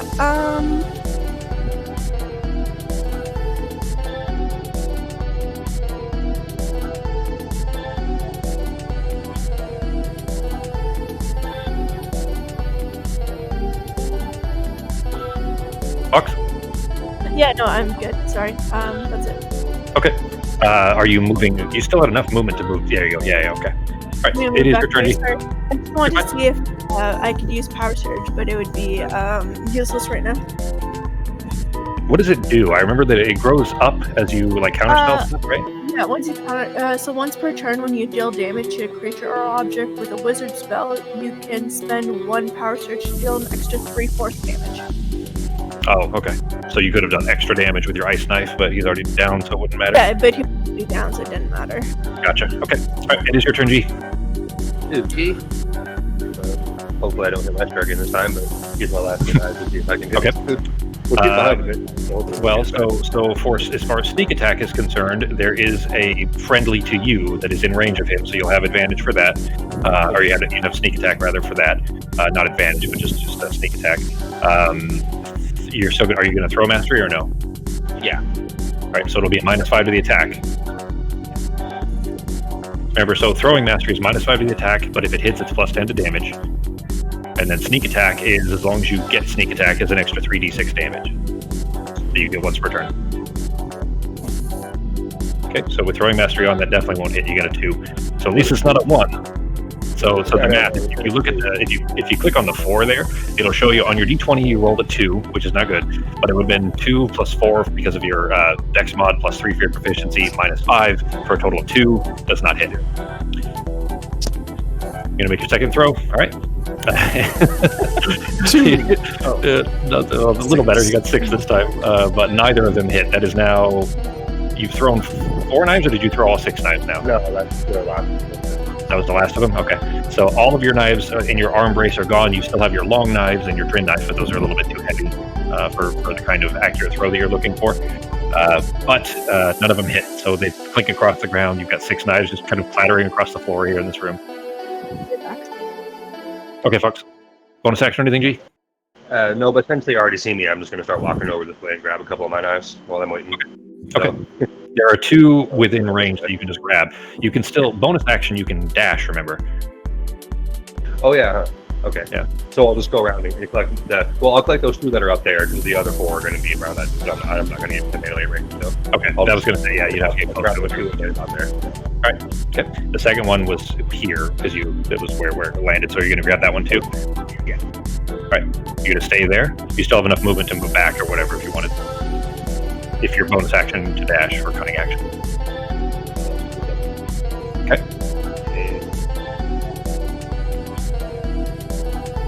That if your turn, G? Yep. All right. I like that you guys are actually facing your tokens, like moving your tokens around for what direction you're facing and stuff. It helps me a lot. Okay. Yorick, in still trading blows with Westra, is going to turn behind him, looking over his shoulder for just a moment. Is going to healing word back behind him again.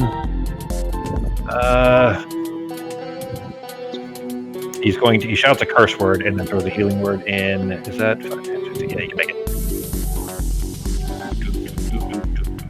There's only got 2 left. Roll minimum again.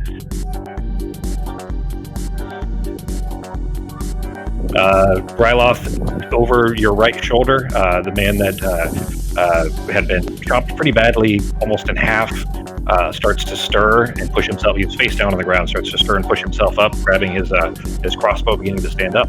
Motherfucker!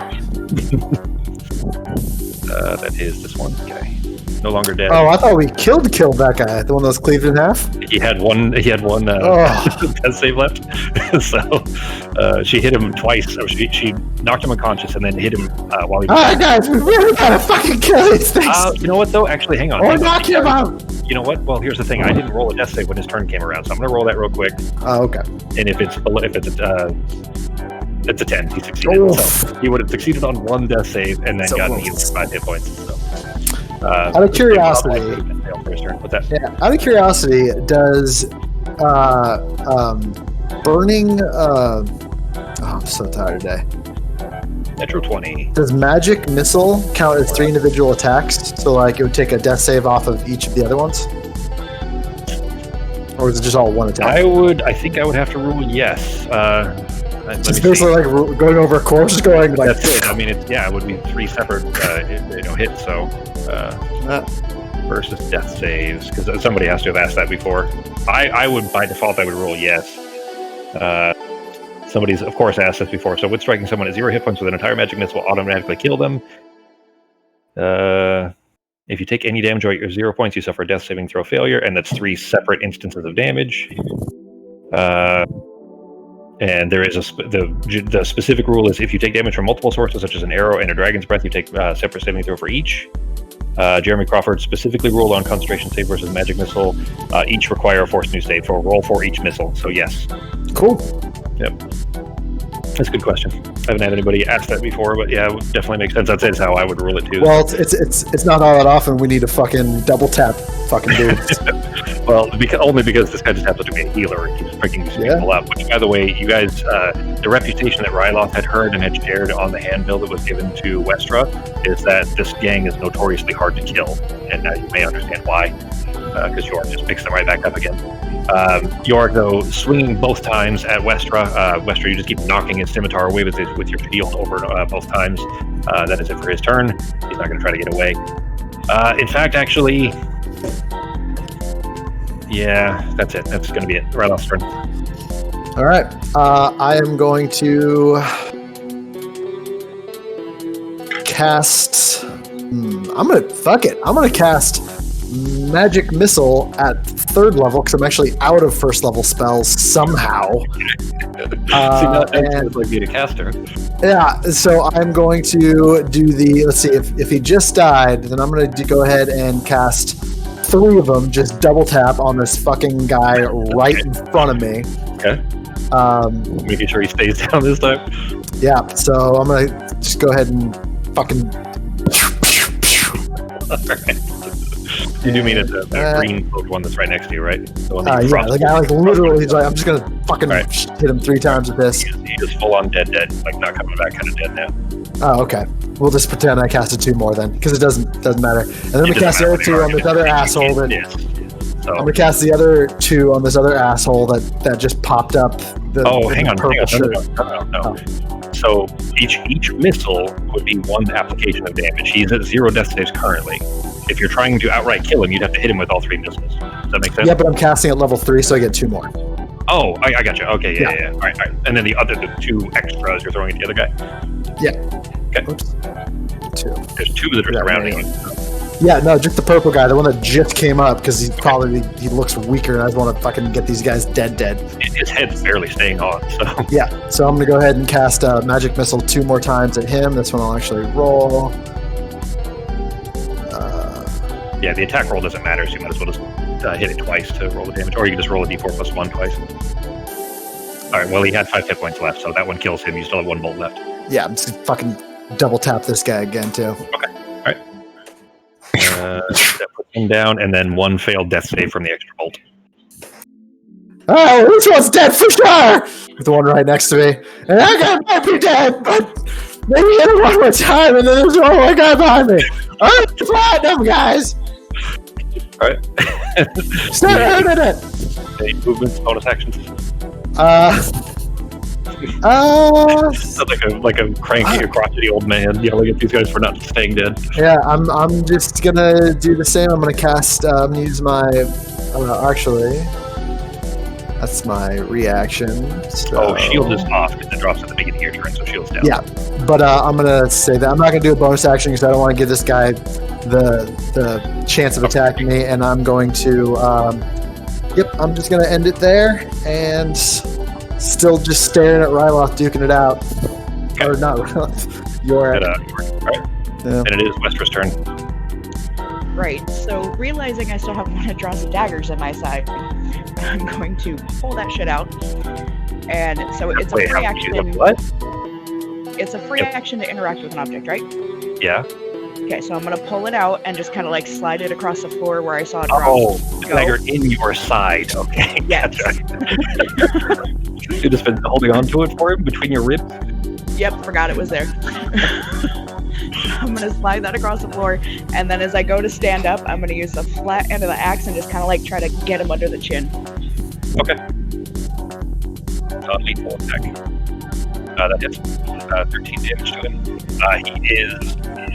You smack him under the chin, and you swear you see stars. See him seeing stars. He is very close to being knocked out. Awesome. Extra attack, just spinning around, try to hit him in the temple with the flat side. Knock him out. hang on. I think that does. I think it barely hits. Yeah, 15. Just barely hits. Yeah. In that, then he is knocked unconscious.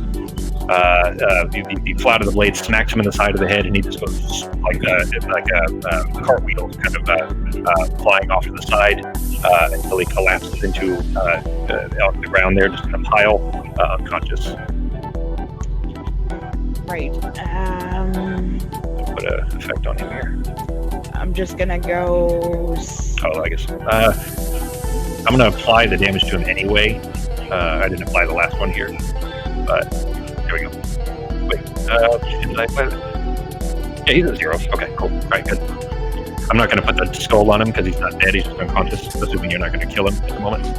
Yeah, no. Okay. But I am just gonna go stand next to him and just kind of like put one foot on him and just keep my shield up for the guy that I can see in the other room that's still up. Okay.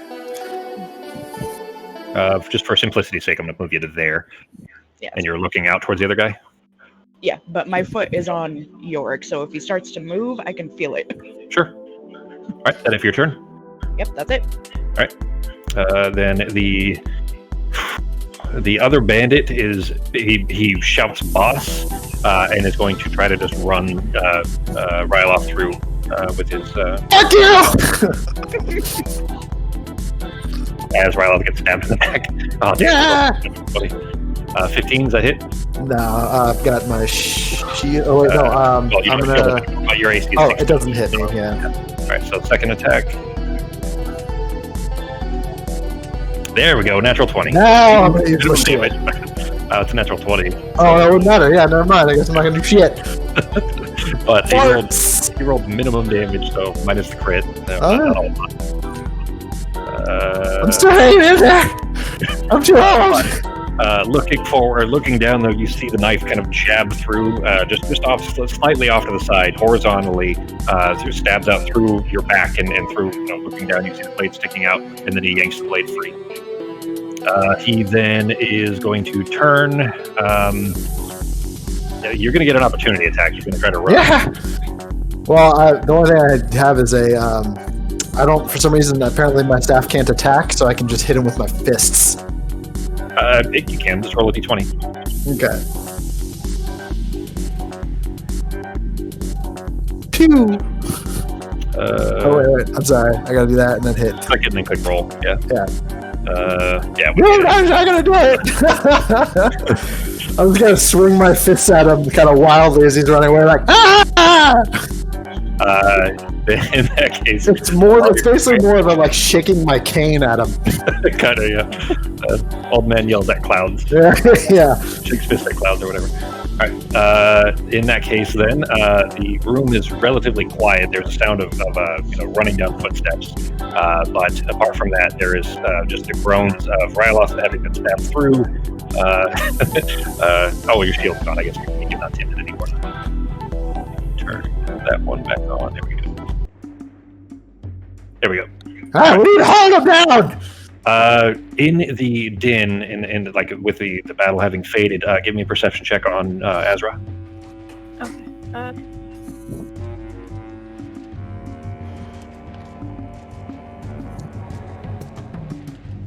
Yay! You did roll well. From up the stairs, you guys had left that door open up there.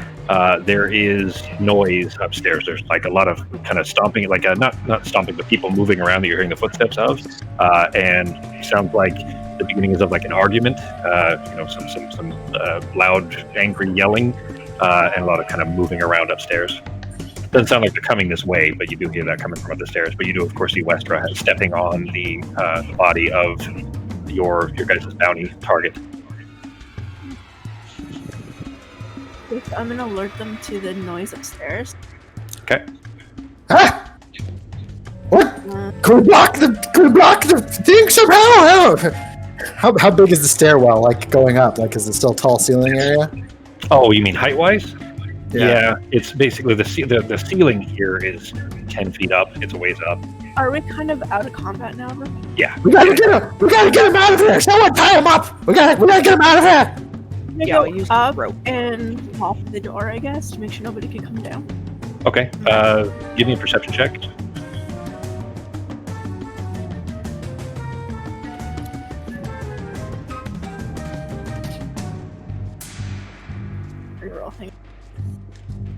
I'm trying not to make sure I don't double click it. No problem.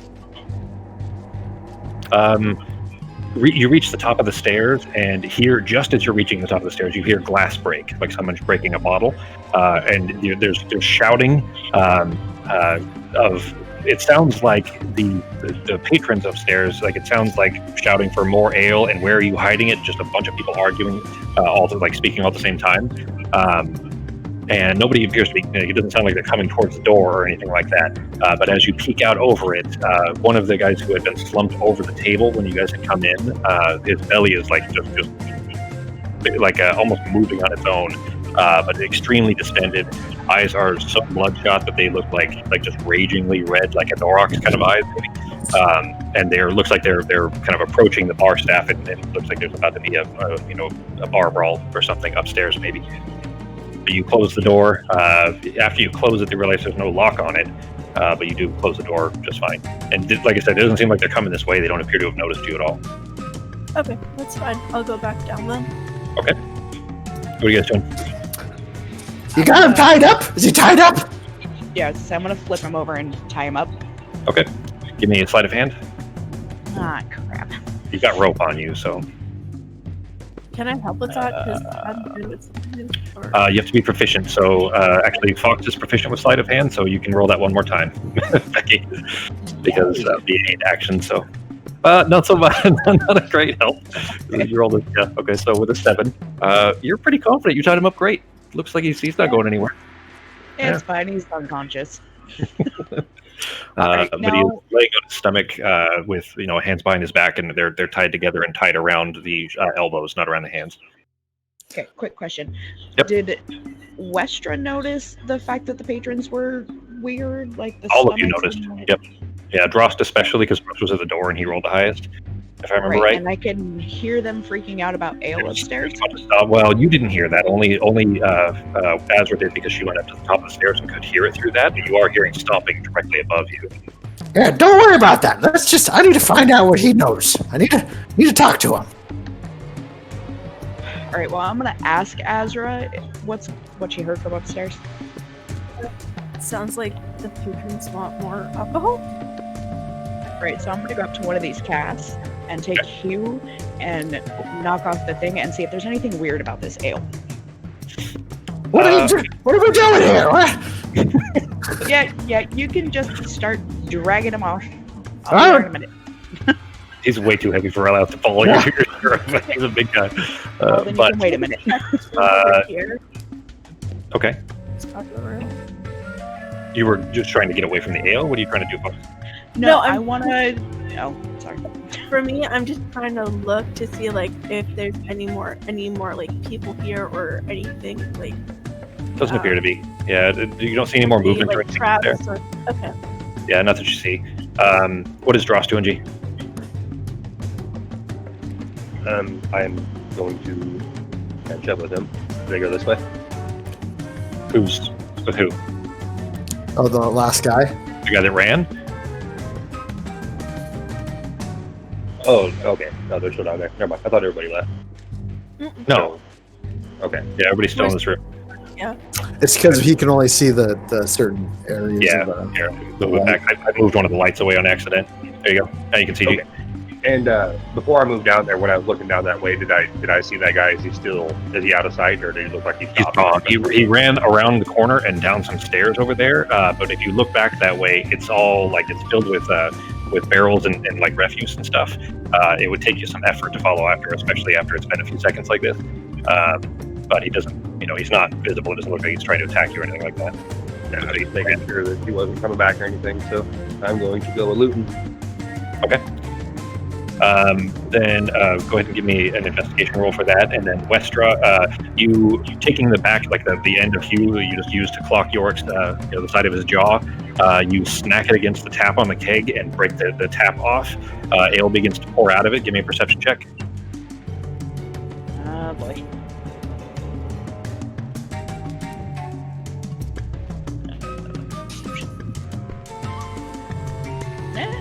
Hey, not not bad. terrible.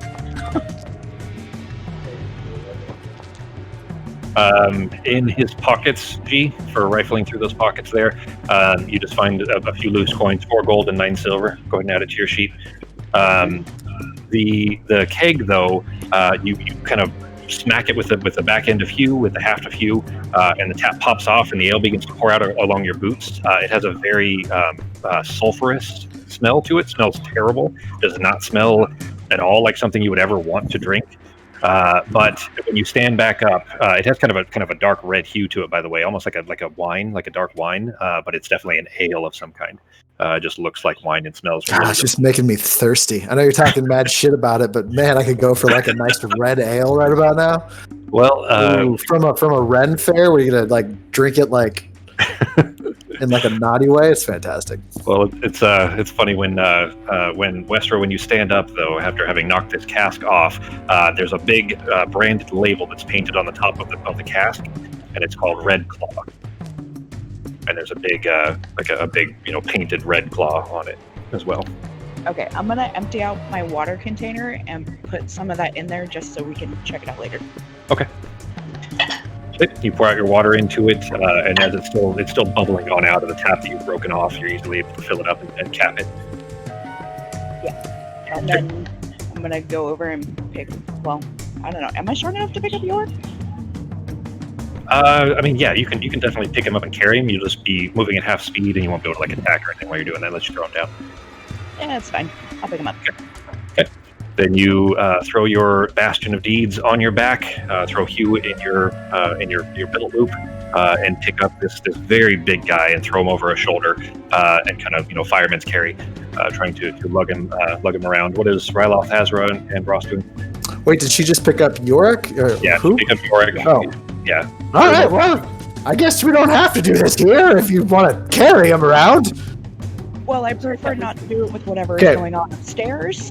While he's being carried, I'll be like, all right, well, I'm gonna find something to wrap around his mouth and shove in his mouth so he can't talk. I don't know. I don't want to bring his buddies back to life here, but maybe we should. Can we does anyone see like a big carpet we could roll him up in? Azra, in this guy's pockets, you find he's got a big sack on his belt. There's 4 gold and 14 silver in there. Go ahead and add that to your sheet. Are there any other exits? Did anyone find a way out?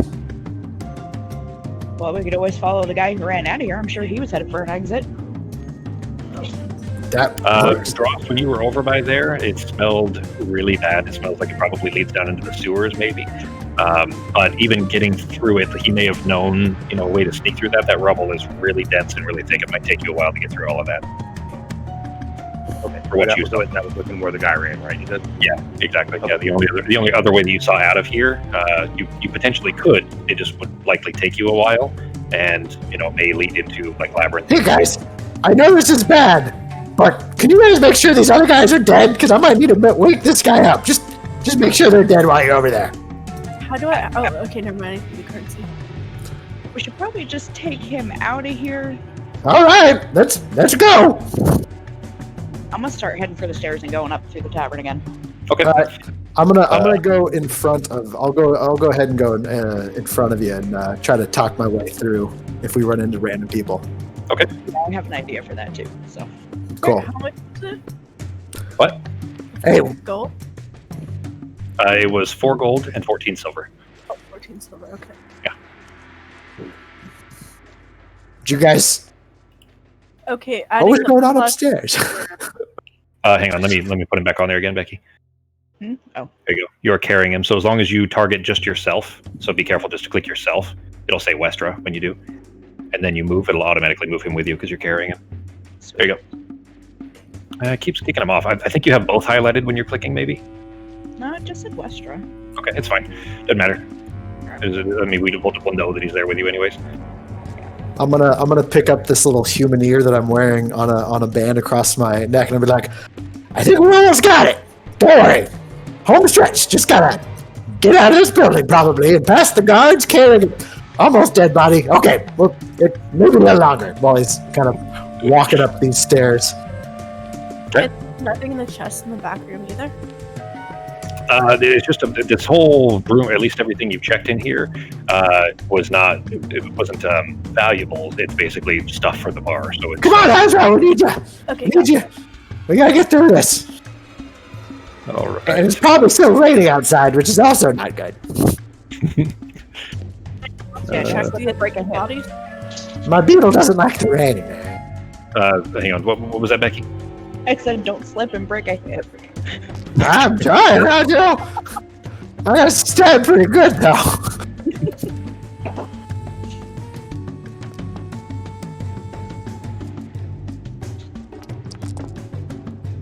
Sorry, one sec, guys. Is that playing that for you guys already? I see you privately rolling dice, but they're all question marks. Is that what it says? Okay. Yeah, Yeah. so can't really see anything. Okay. Which is actually, I think, better. I like that we know you're rolling stuff, but we don't know what for. I like that even more than not knowing at all. Yeah, it's that's not like the only reason that you're not seeing that is because I'm doing that on a scene that you guys aren't in yet.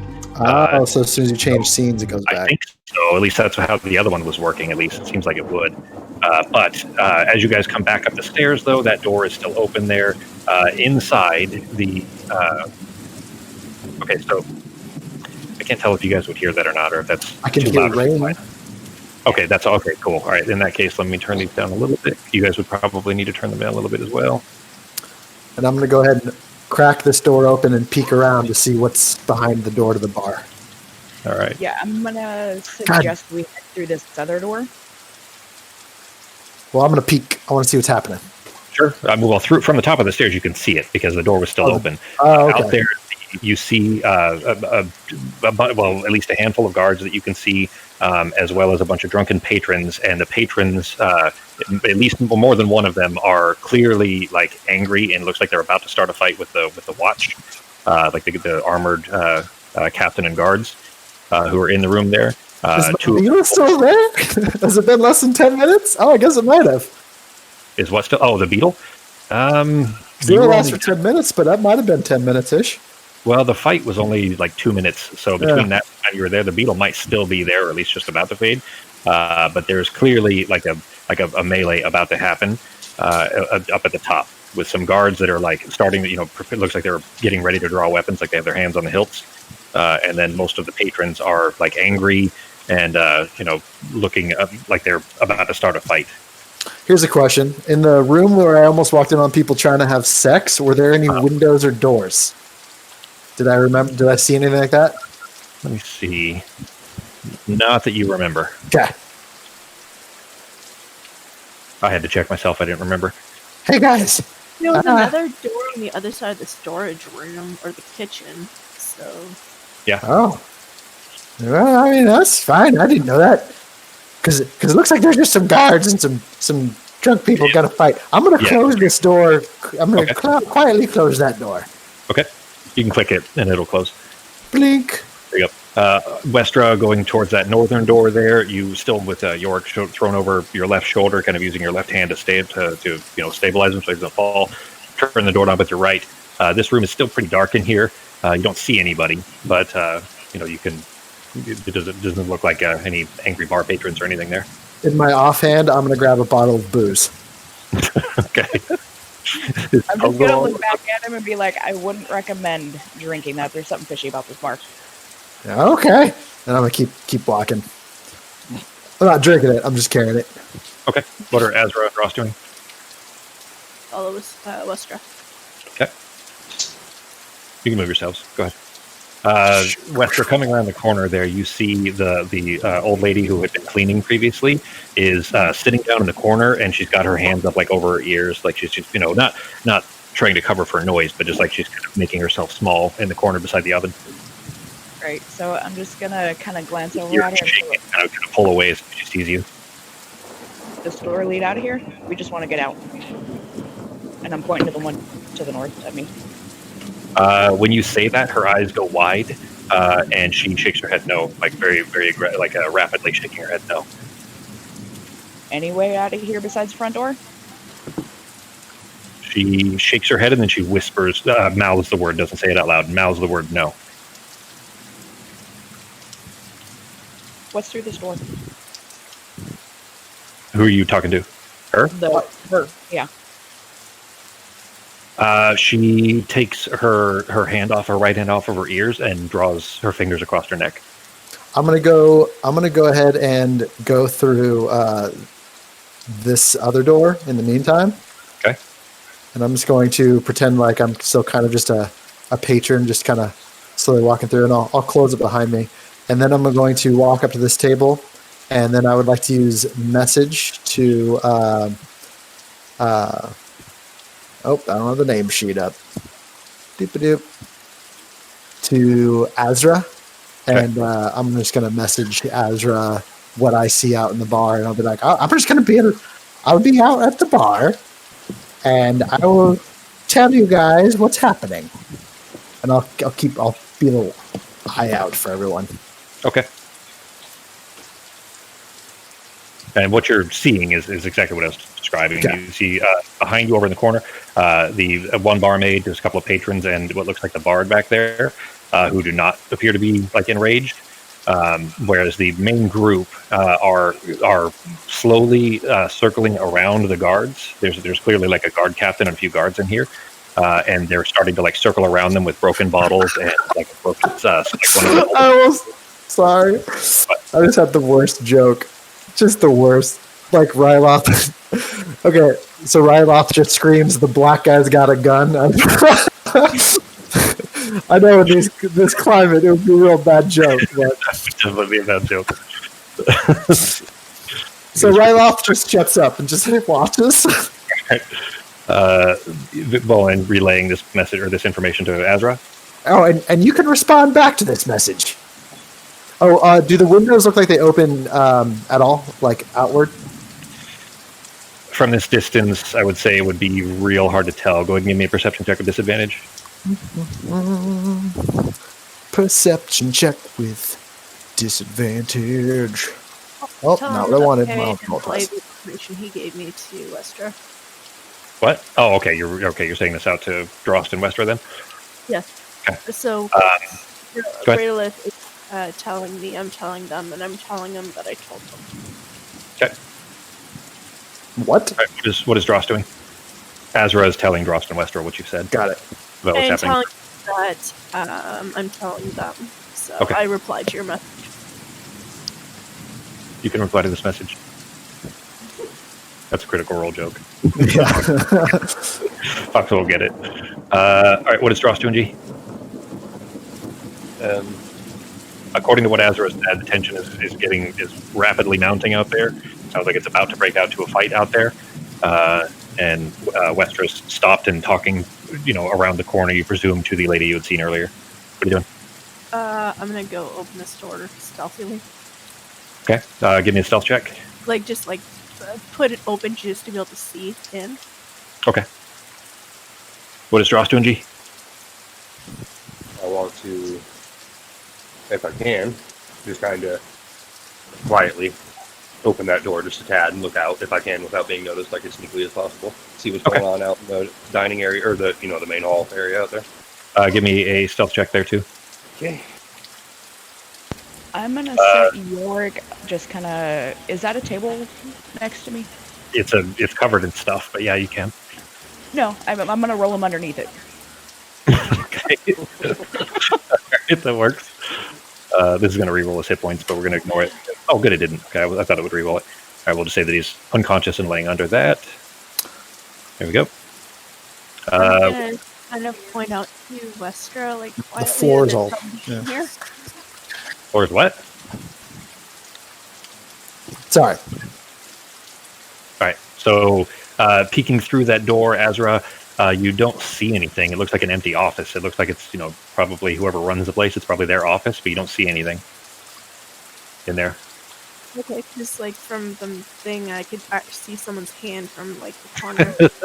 Well, okay, then in that case, since you can actually see it, you hadn't stepped through the door enough, but from around the corner, the door actually would open to the left.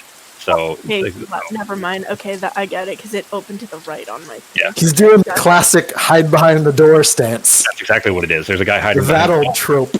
but if you said you only opened the door to crack is the thing, and there isn't like there isn't anything in Foundry for like I open the door 10%. You know what I mean? That's So a bit. you don't know that hand exists. That's okay, fair enough. So I can't actually see it. Gotcha. Exactly. Okay.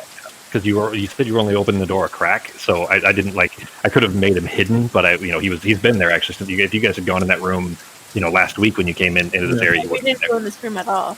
Nope. I came into the back room and she said that this wasn't for patrons, so I went back out. Yeah. But you don't see any hand or anything like that. There is a guy there, so Fox can know that, but Azra does Guys, I'm gonna use message again to tell them that I'm gonna create a distraction and see what happens. Well, hang on a sec, because I'll Drost actually opened the door to peek through as well. And looking through the door, just as you open it, it opens towards you, G, so you have to pull it out enough to for your head to fit through and then peek around the corner. And just as you do, one of the patrons that is over near the bar there, you see a bottle go flinging through the air and smack into the side of the watch captain's head.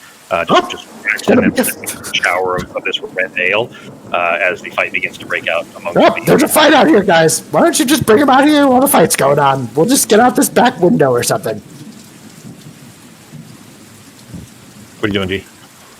I'm going to close the door. A fight's about to break out. Yeah.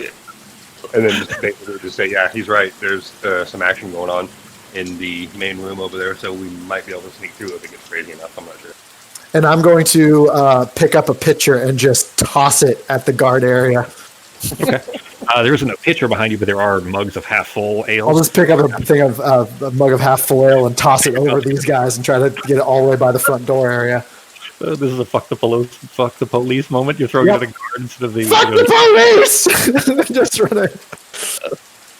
That's good. All right. You fling it out in their general direction. You can't really tell necessarily if any of them even notice that you were the one that launched it. Because... I'm trying to do it too, so they don't know it's me. Just kind of Actually, you know what? Can I just do a real quick backstep? Can I use my ring of invisibility and go invisible? Sure. Before you throw it? Before I throw it? Yeah. You know what? I would say that it doesn't count because it's not going to be... No, I'm not even trying to hit anyone. I'm just trying to throw in that general direction. Sure. All right, that works. No one's targeted. All right. You turn yourself invisible then. And just for a reminder, we'll put this on here. I don't have a map for what all these individual effects are, so we'll just remember that's invisibility. Works for me. What is Westra? Azra, did you close the door and then back away? We just backed away a bit.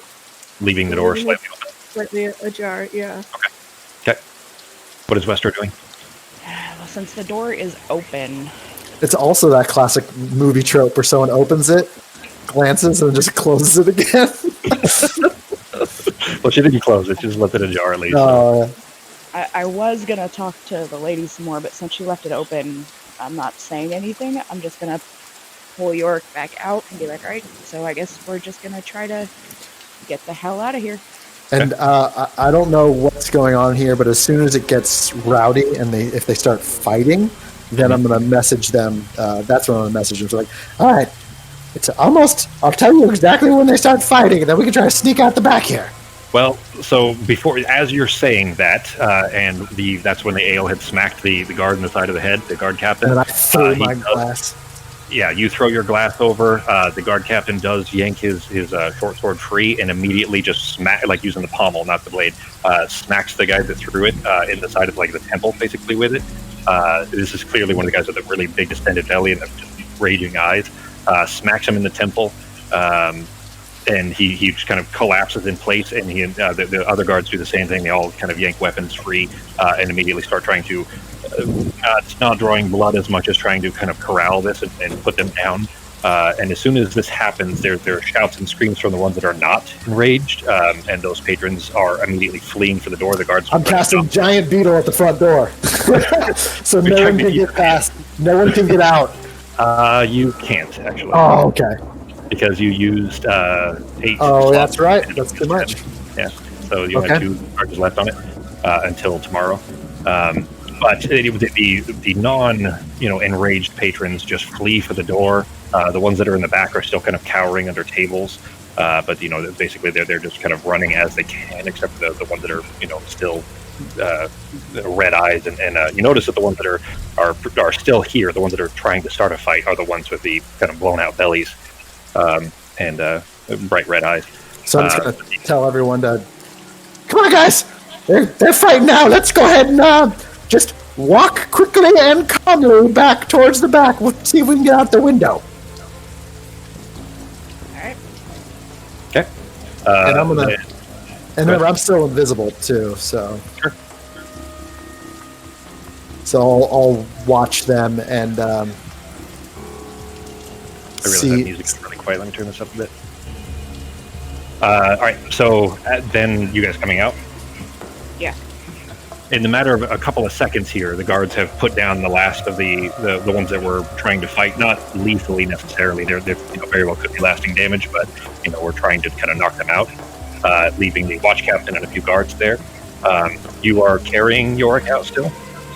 Yep. Are Drosten and Azra coming too? Yeah. Okay. You see the guards kind of as soon as they've surveyed the room and see that there no more fighting going on. Can I throw another glass towards the front door area, like way behind them? Yeah, there's a guard over by the door. He's not. What, are you trying to hit anybody or just trying to? I'm trying to throw a glass so it explodes and confuses them. It doesn't hurt anybody. Okay. But I'm also trying to do it in a way that I'm hoping they're not going to see it happen. So if there's a guard that's looking at me, I probably won't do it. Give me a stealth check. Nobody's looking at you directly. They are. Yeah, but I think I would do it. I'll do that and roll a stealth check. Like in the back where those other patrons are in the very. Oh, I don't care about the patrons. It's just the people at the front. Yeah, no, I mean there's guards looking that direction, which is kind of in your direction, but not directly at you. Oh, terrible. Oh, I rolled twice too. My bad. Both terrible. Yeah, well, not good. Then you throw it, and the guard immediately kind of looks in that direction, seeing plus this, 5 too. Gosh. Seeing this mug go flying out of nowhere, he kind of squints and starts kind of walking in that direction. But Azra or Westra walking out into the room, holding Yorick. The captain, the other guards have all kind of resheathed their weapons and are starting to kind of gather the situation. Everything's relatively calm now that the really aggressive ones have been either knocked unconscious or the rest have fled. And the captain, seeing you carrying this guy, he kind of walks in your direction. At least he says, "Hail! I see you've corralled that infamous cur. Where did you find him? What are you doing here?" We just came to collect our bounty, so we got what Your we came bounty, for. eh? Yeah. Well, suppose I won't fault you for it. My man and I will take him into custody, and we'll see you rewarded for those cuts and bruises you got. Well, I'm gonna use that's message. not exactly part of my bounty, but I tell you what, you can have him as soon as I'm done questioning him. Your bounty? I mean, bounty office is me. I am the bounty. I'm gonna, I don't think so. I'm gonna turn around and with my other hand and just kind of lift up my hair in the back and show him the rose tattoo. You see his mouth kind of tighten. He's wearing a helmet, but the face is open. His mouth kind of tightens. He says, "A freelancer, I see." Yeah. What does this questioning entail? Because I can't exactly trust him to, be in your hands unless we know for sure he's going to hang at the end of it. Oh, you can definitely have him to hang at the end of it, but I can't exactly give you the details of that. Client confidentiality, that kind of thing. Don't want to ruin my reputation. You see, we've got a problem here. Is the thing. If I may ask, then where did this bounty come from? Who put it in if it wasn't me or my men? A friend of mine sent in the bounty for someone. He squints. He looks clearly suspicious. Give me a persuasion check. I would say it's the truth. Yeah, persuasion's fine. What are Rost and Azra doing? Oh Coming shit, up. this is gonna be bad. Hey, natural 20. Whoa! Oh, it's -2. Wow, -2. So, by the way, Ryloth is, if this goes bad or weird, he's going to cast Charm Person at level 2 and try to charm the 2 guards that are facing this direction.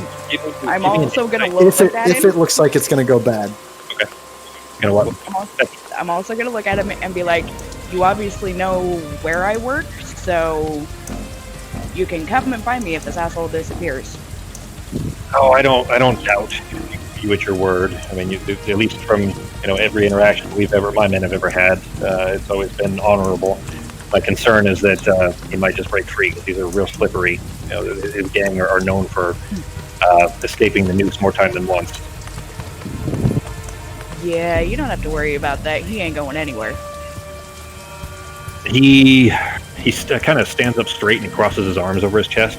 He says, I don't know that I can just let you leave with him, only because, well, all of this, and he kind of looks over his shoulder, to kind of gesturing towards the I'd say bodies, but they're still alive. They're just unconscious and drunk. All of this is because of him. So it's causing a bigger problem in my city than whatever that handbill you got is going to pay out. Yeah, I tell you what, why don't you send one of your men with us? However, he cannot sit on the questioning. He can sit outside the room. He can inspect the room before we go in to make sure there's no way for him to get out. He can stand outside the door while we question him, and as soon as we're done, he can take him away. And by the way, there's some weird-ass Cassavale downstairs. Oh, I'm aware. Yeah. See, I think that'll probably work, but I'm going to go ahead and fill you in because I think there's a little more to it than this. And if anything, maybe we can come to an agreement that we can help each other out here. All of this, and he kind of thumb gestures at those guys. All this started about a month ago. This group of monks, and he says that with some contempt. We later found out it was just these hopeless in costume. They rode into the city offering up barrels and bottles of this liquor called Red Claw. And only a few taverns bought it at first, and then the monks left. But right away, the Red Claw was a huge hit, and anyone who had a taste started turning into these assholes. And he gestures again at them. Anyone who had a taste, they started speaking its praises, claiming it was the best beer they'd ever tasted.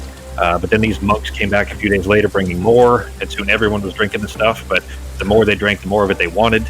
And then the third time they came, they were mobbed. I mean, the supply that they brought in, they ran out almost immediately, and the riot started. People just had to have more. And then the fourth time, the monks came armed, and their prices went up. I mean, it didn't matter, of course. I mean, the people were obsessed with the liquor, and they were throwing all their gold and jewels and whatever else they could get their hands on at these monks, which, of course, are just the hopeless gang, but throwing at their wagons just for a few bottles of the stuff. And those who couldn't get a taste of it started turning violent. We've been trying to find the source of the liquor itself, but unfortunately, what few men I have left are tied up quelling all these riots that are going on. But if you guys are as adventurous as y'all look, then maybe I can assist. You can assist us in finding the source of this Red Claw in the first place, and then maybe we can return our citizens' sanity. Maybe we can you can get your original bounty and the one from the city as well. Let's see. So you're willing to hire us to help you find this? The bounty's still open.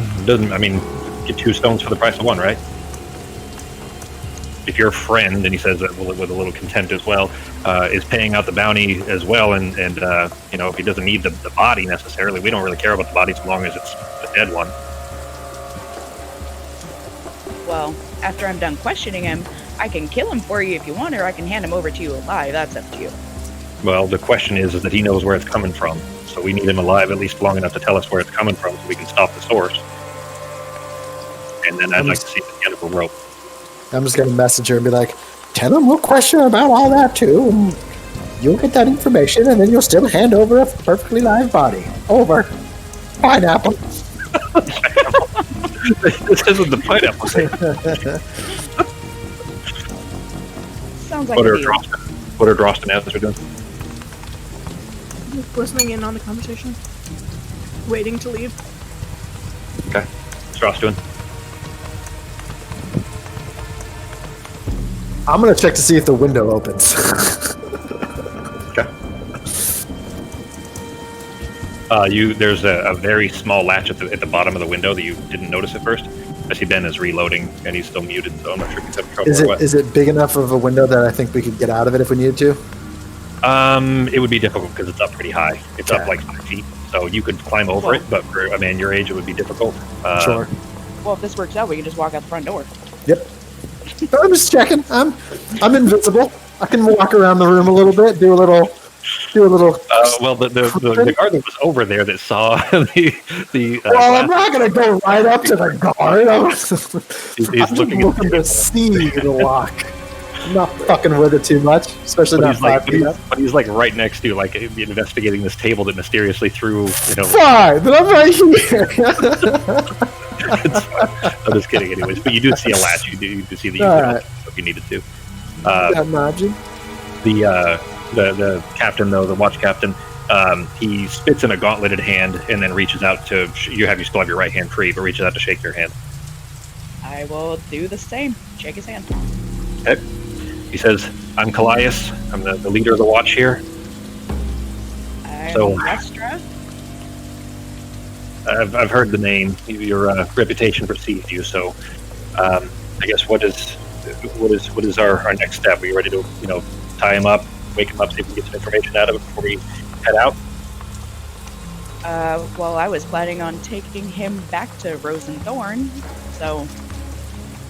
That's 2 days away. We don't have Are that we kind of that time. far away? Yeah, you're 2 days west of Nist right now. Yeah. Shit. Take you 2.5 days to get back in the middle of the city. Let's take him into the back room and pushing him there. That's exactly my thought, miss. That's what I was hoping we would do.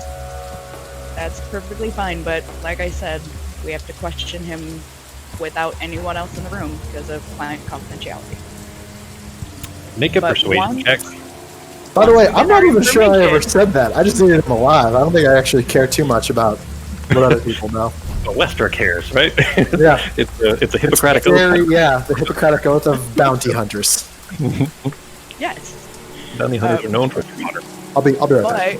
but once we get our information, you can come in to question him about the rest. Okay. Give me a persuasion check. Yeah. Hey, all right, no better. He squints at you.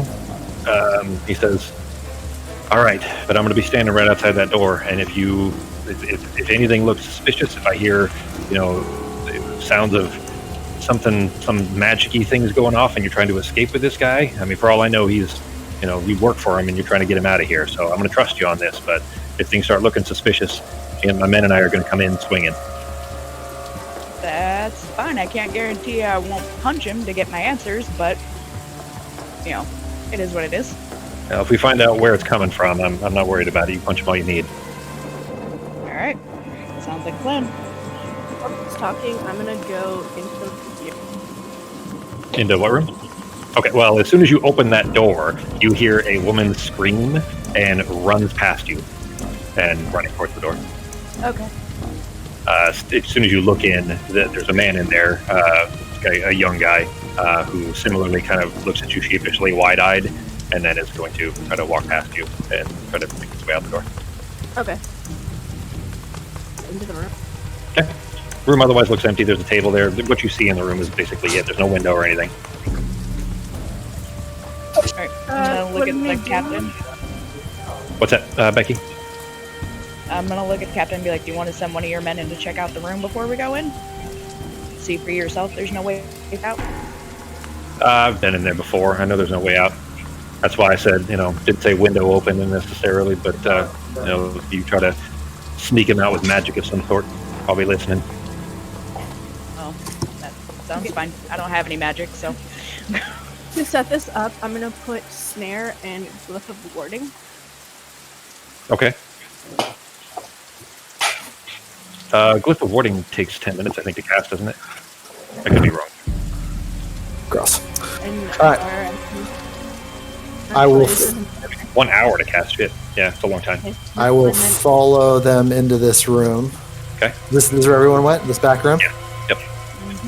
I'm just gonna put snare. So I'm gonna put snare under him, so if he tries to move, he's gonna end up being hanging off from the ceiling. Okay. And I'm also gonna use alarm to near the door. Okay.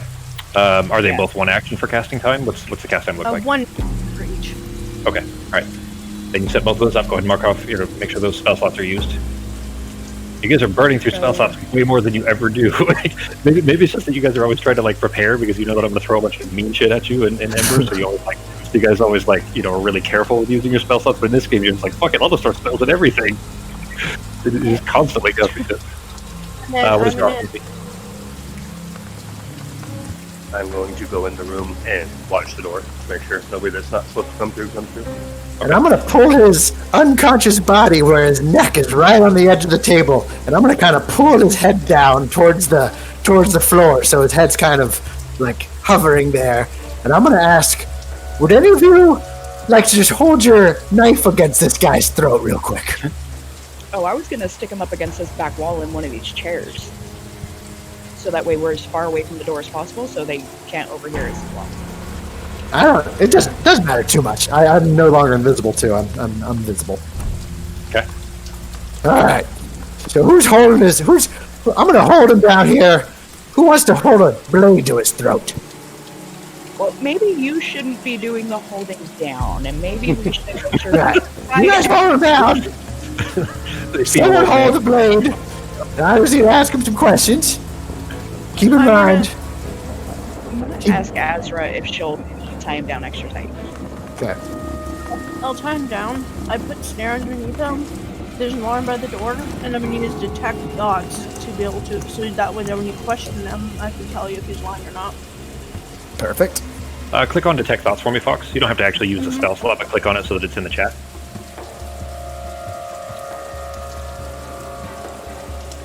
All right. For the duration, you can read the thoughts of certain creatures. When you cast a spell as your action on each turn until the spell ends, you can focus your mind on any one creature that you can see within 30 feet. He has an intelligence higher than 3, so that's okay. You initially learn the surface thoughts of the creature. As an action, you can either shift your attention to the creature's thoughts or attempt to probe deeper into the same creature's mind. I don't think this tells you if they're telling the truth, because that's specifically another spell called Zone of Truth. Never mind. But it will allow you to read his thoughts, so you can tell, if he says, no, it's not there, but he's thinking, yes, it is, then you would get that, if that makes sense. But it doesn't tell you if what he says is true or not necessarily, as long as he's thinking what it is he's saying, if that makes sense. Still better than nothing, though. Yeah. I also says it's really good use for interrogation. Yeah. All right. Then in that case, so you got snare prepared for him, alarm on the door. Are you closing the door as well? Yeah. Yeah, it's closed. Okay. What are you doing, G? You're standing by the door? Yeah. Ben? Okay. Is Ben still having trouble? I don't see him in the game, but I saw him moving.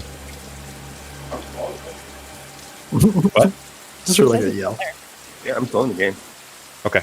The bottom left corner, you guys can see the little player list there. It doesn't show you there, but I saw you moving, so I figured it must be. But all right. Anyways, then, all right. So you've got him still tied. His hands are still tied. You've taken the gag out, then, Justin. So he is. Have we decided on in a chair? Just I want to put him laying on his back on the table and his shoulders and head hanging off the edge of the table. That's Someone- fine, but we should tie him to the table. You can tie him to the table. I mean, if his hands are tied, you can tie his feet. I mean, we don't need him tied to the table. Well, you can do a big old X. There's enough space to go under the table. You guys have enough room if you want it. Hey, you're the bounty hunter. You're the bounty hunter. If this seems like how you want to do it. Yeah, Or- well, better safe than sorry. All right.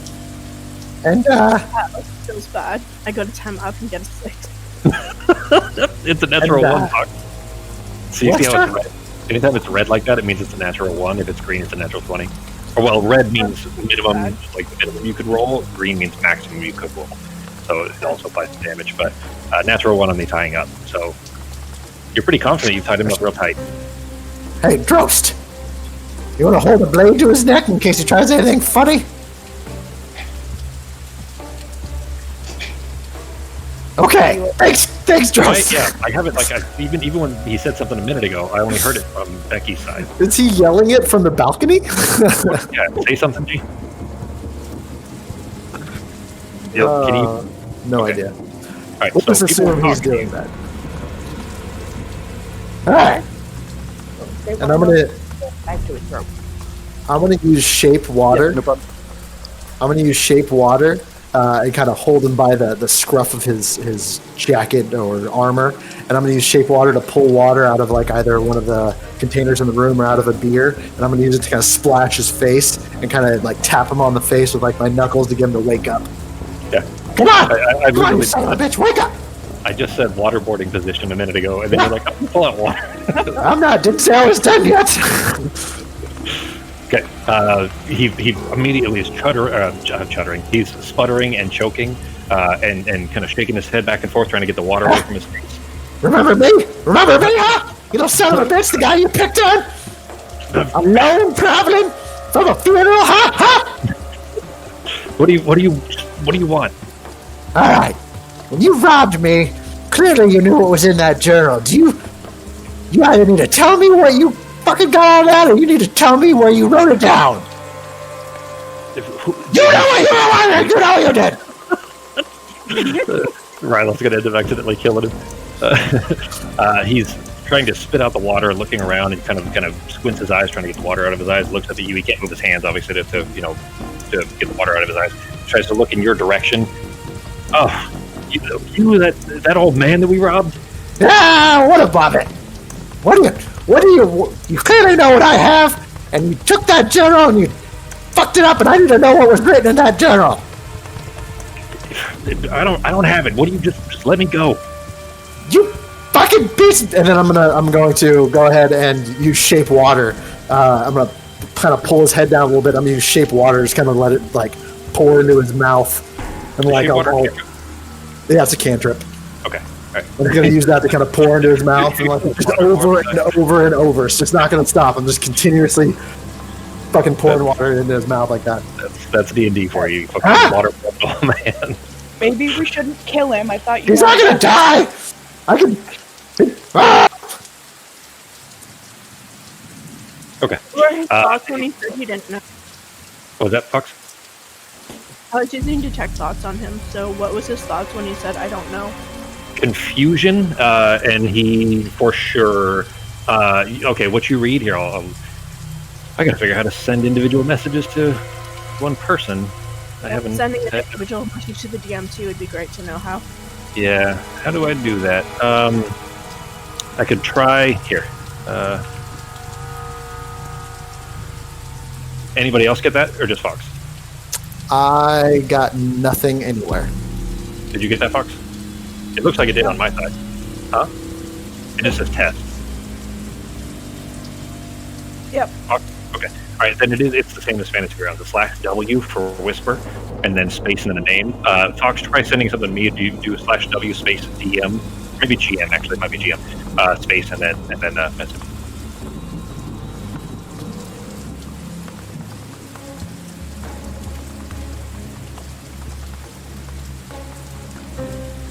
There. Yeah, that worked, Fox. What? And that's what he was thinking. He doesn't know where he left it. What'd you say? He doesn't know where he left it. The journal. What? What do you mean you don't know where you... I was looking for that. I thought you said he burned it. Yeah, I found a burned journal. Do you want me to change that, Jeremy, real quick? That he stole it? Okay. No. Well, I found a burned journal and... Okay, sorry, so I did put the old journal there, but I would mean this as like a note he copied from it. Okay, got it. So it'll still make sense as far as this was concerned, but not like he copied it down into I'm gonna shake him and I'm just gonna be like, what do you mean? I don't remember where you wrote it down? Where the fuck can't be that many possibilities? You don't run a library, you're not writing books, you son of a bitch!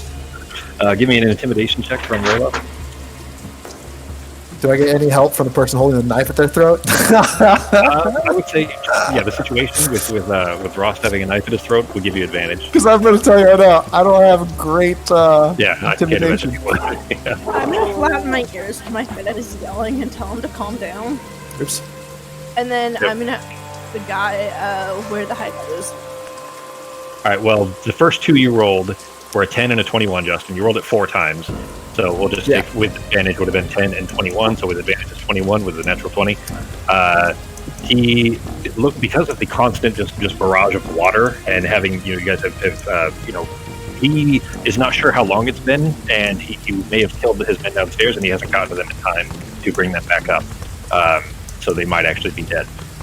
So with that, and with the extra scary situation of his thoughts being mimicked out loud from Azra. Azra, you were asking where the hideout is.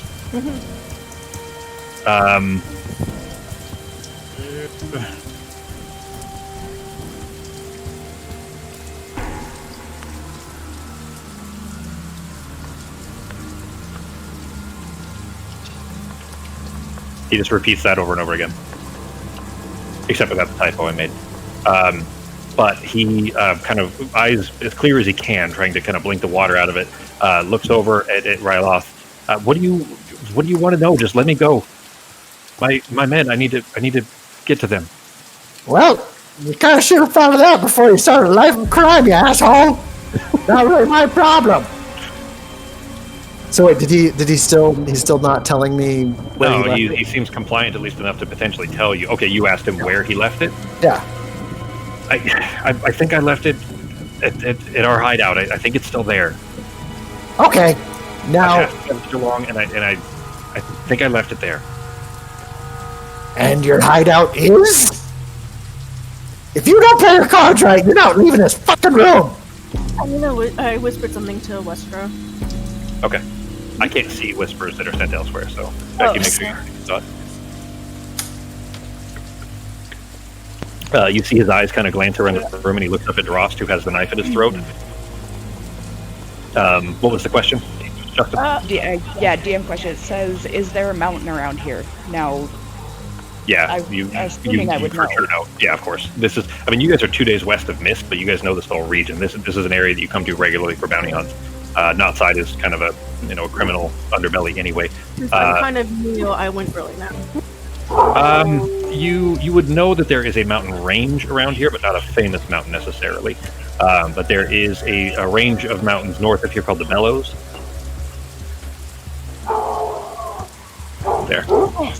But the mountain north of here, if anyone says the mountain, they'll be talking about the Anger Brook, which is a volcanic mountain north of here. It's 40, 50 miles away. The Anger Brook is like the biggest peak in the Bellows, which is the range. Okay, so we'd have to go there. Yeah, so I mean, so if you whispered to Westra about a mountain, then that's what Westra would expect if he's talking about the Anger Brook. Okay. I would whisper that back. Hey! Oh, did anyone whisper that to me?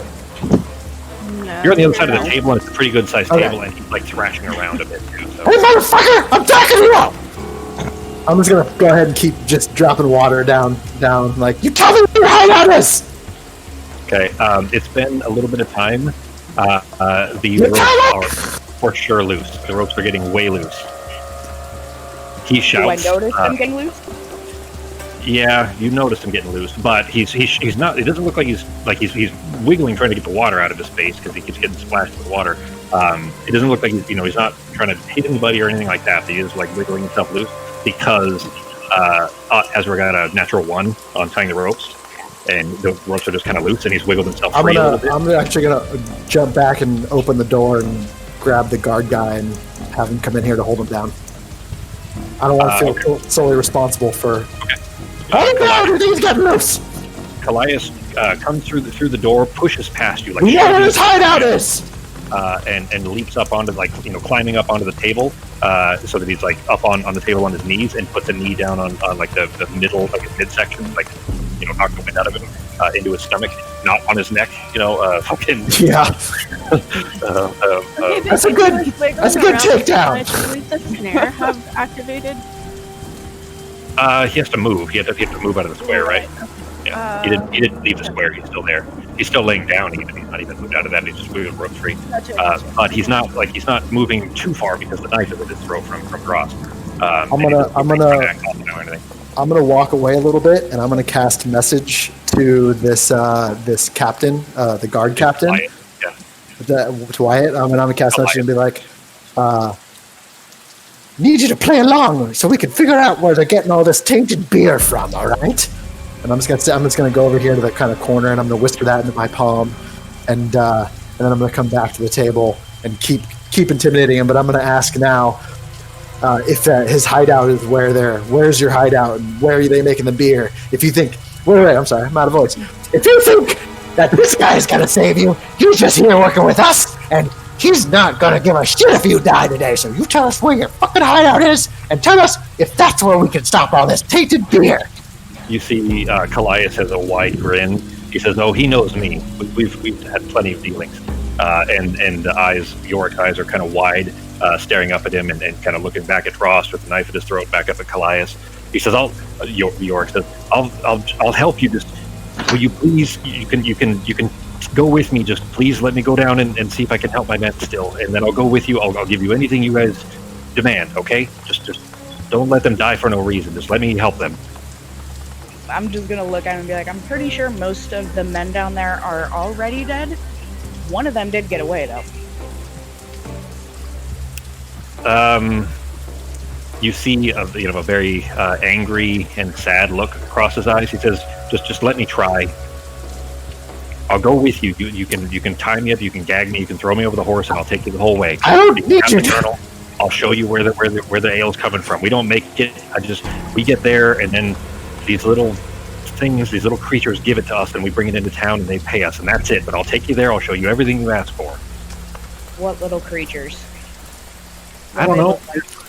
Little fucking. I'm gonna yell out the door to one of the guards to see if they can go check down below for any of the bandits are still alive. I don't trust them. I'm special, okay? I'm special. I can heal them, and they're not going to be able to, and the guards are just standing there shaking their head at you. Just let me try. Don't let them die for nothing. I don't trust him. Can I roll insight? Can I roll insight check to see if I feel like that's his motivations? Yep, go right ahead. The insight is not as bad. That's not great. You can't tell. You don't know him well enough to understand whether or not he's telling the truth. He seems so scared and compliant at the moment, with a knife at his throat and a knee in his stomach, that he's probably telling the truth. I am going to grab my water skin. Okay. Uncork it, because you said it had a pretty pungent smell, right? Yeah, it's real strong. It's sulfur. It smells like sulfur. It smells like it would taste I'm awful. gonna waft it under his nose. No. Yeah, see, you're gonna tell us exactly what we want to know, or I'm gonna shove this down your throat. I did. And then we will take you downstairs so you can take a look at your men. Look, our hideout is at the banks of the base of the Anger Brook. Okay, we go up to the top. They give my men casks of ale in a big old wagon. We carry that wagon back to town. We throw on robes so that we don't give ourselves away. They don't know who we are. We pretend we're monks. We sell the shit, and we go back and get more. We make money on both sides. And how often do they bring you this ale? Is there a schedule? Is it just whenever they feel like it? The wagons don't move fast, and sometimes they break. It's 3 days either way. They fill it up every time we take the wagon back. The last one broke, so we left the wagon there. We had to get a new one. I'm gonna look at the guard captain and be like, so what do you think? He looks up at you, and he kind of, like, his mouth tightens a little bit. To be honest, he doesn't speak this much even when he's at the end of the rope, so I tend to believe that he's telling the truth. Alright then. I'm gonna put the cork back on, and let's take his ass downstairs, see what he can do for his men then. Can I ask what kind of creatures and try and read his thoughts? Ask what? What kind of creatures?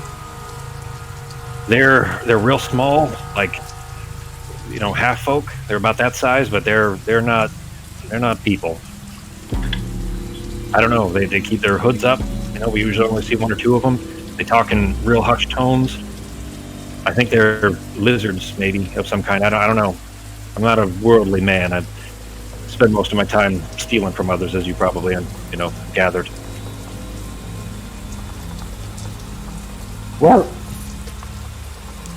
you better not do anything fishy. He nods very carefully at you because the knife is still on his neck, so he can't really move his head very much. Drost, are you pulling the knife away? Yeah. I'm still gonna do look at him, but I'll pull the knife away and take his head back. Okay. Then he kind of carefully, wriggles himself free of the ropes the rest of the way he can, and immediately, kind of puts his hand, like he rolls over on his side, puts his hand behind his back, and kind of stands up on his knees on the table, hands behind his back. He says, "Go right ahead. Tie me up. I'll keep my word."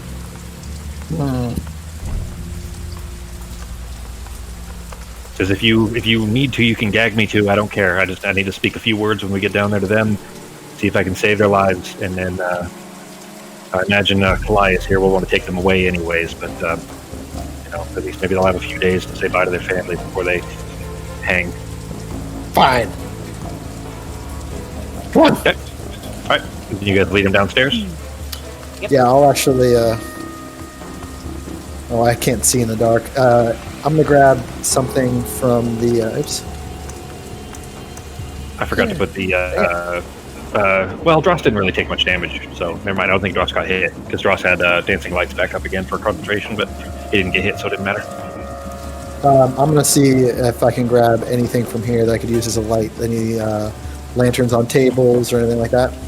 There's some candles. There's candles on tables. I'm gonna grab a little candle holder and I'm gonna bring that down with me so I got a little bit of light at least. Okay. All right, then you guys take that on downstairs. Carefully. He's the stairs were a little bit slippery, and obviously from the water that he left earlier. And you guys make your way down the stone steps. Did you gag him or no? Yeah, I think we did. I would have until he got down there.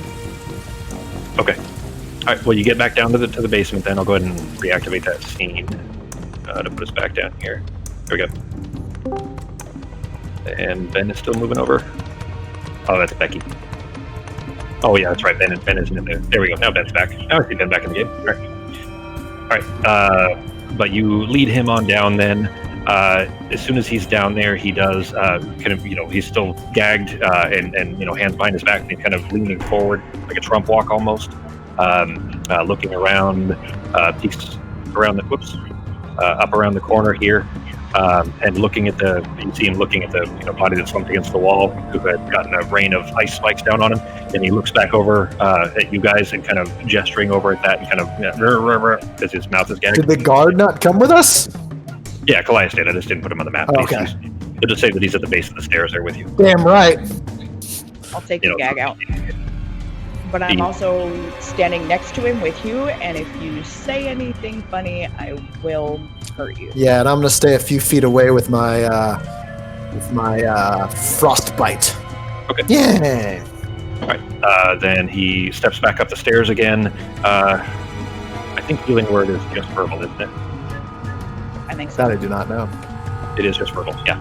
I knew it was at least verbal. It's the gag, but he murmurs that, and nothing happens. In the direction of this guy here. He looks, dejected, looking over at you guys. Hang on, I'm gonna bring in the sheet. I don't remember what all his level has. That is. Oops. Huh? Been too long for that one.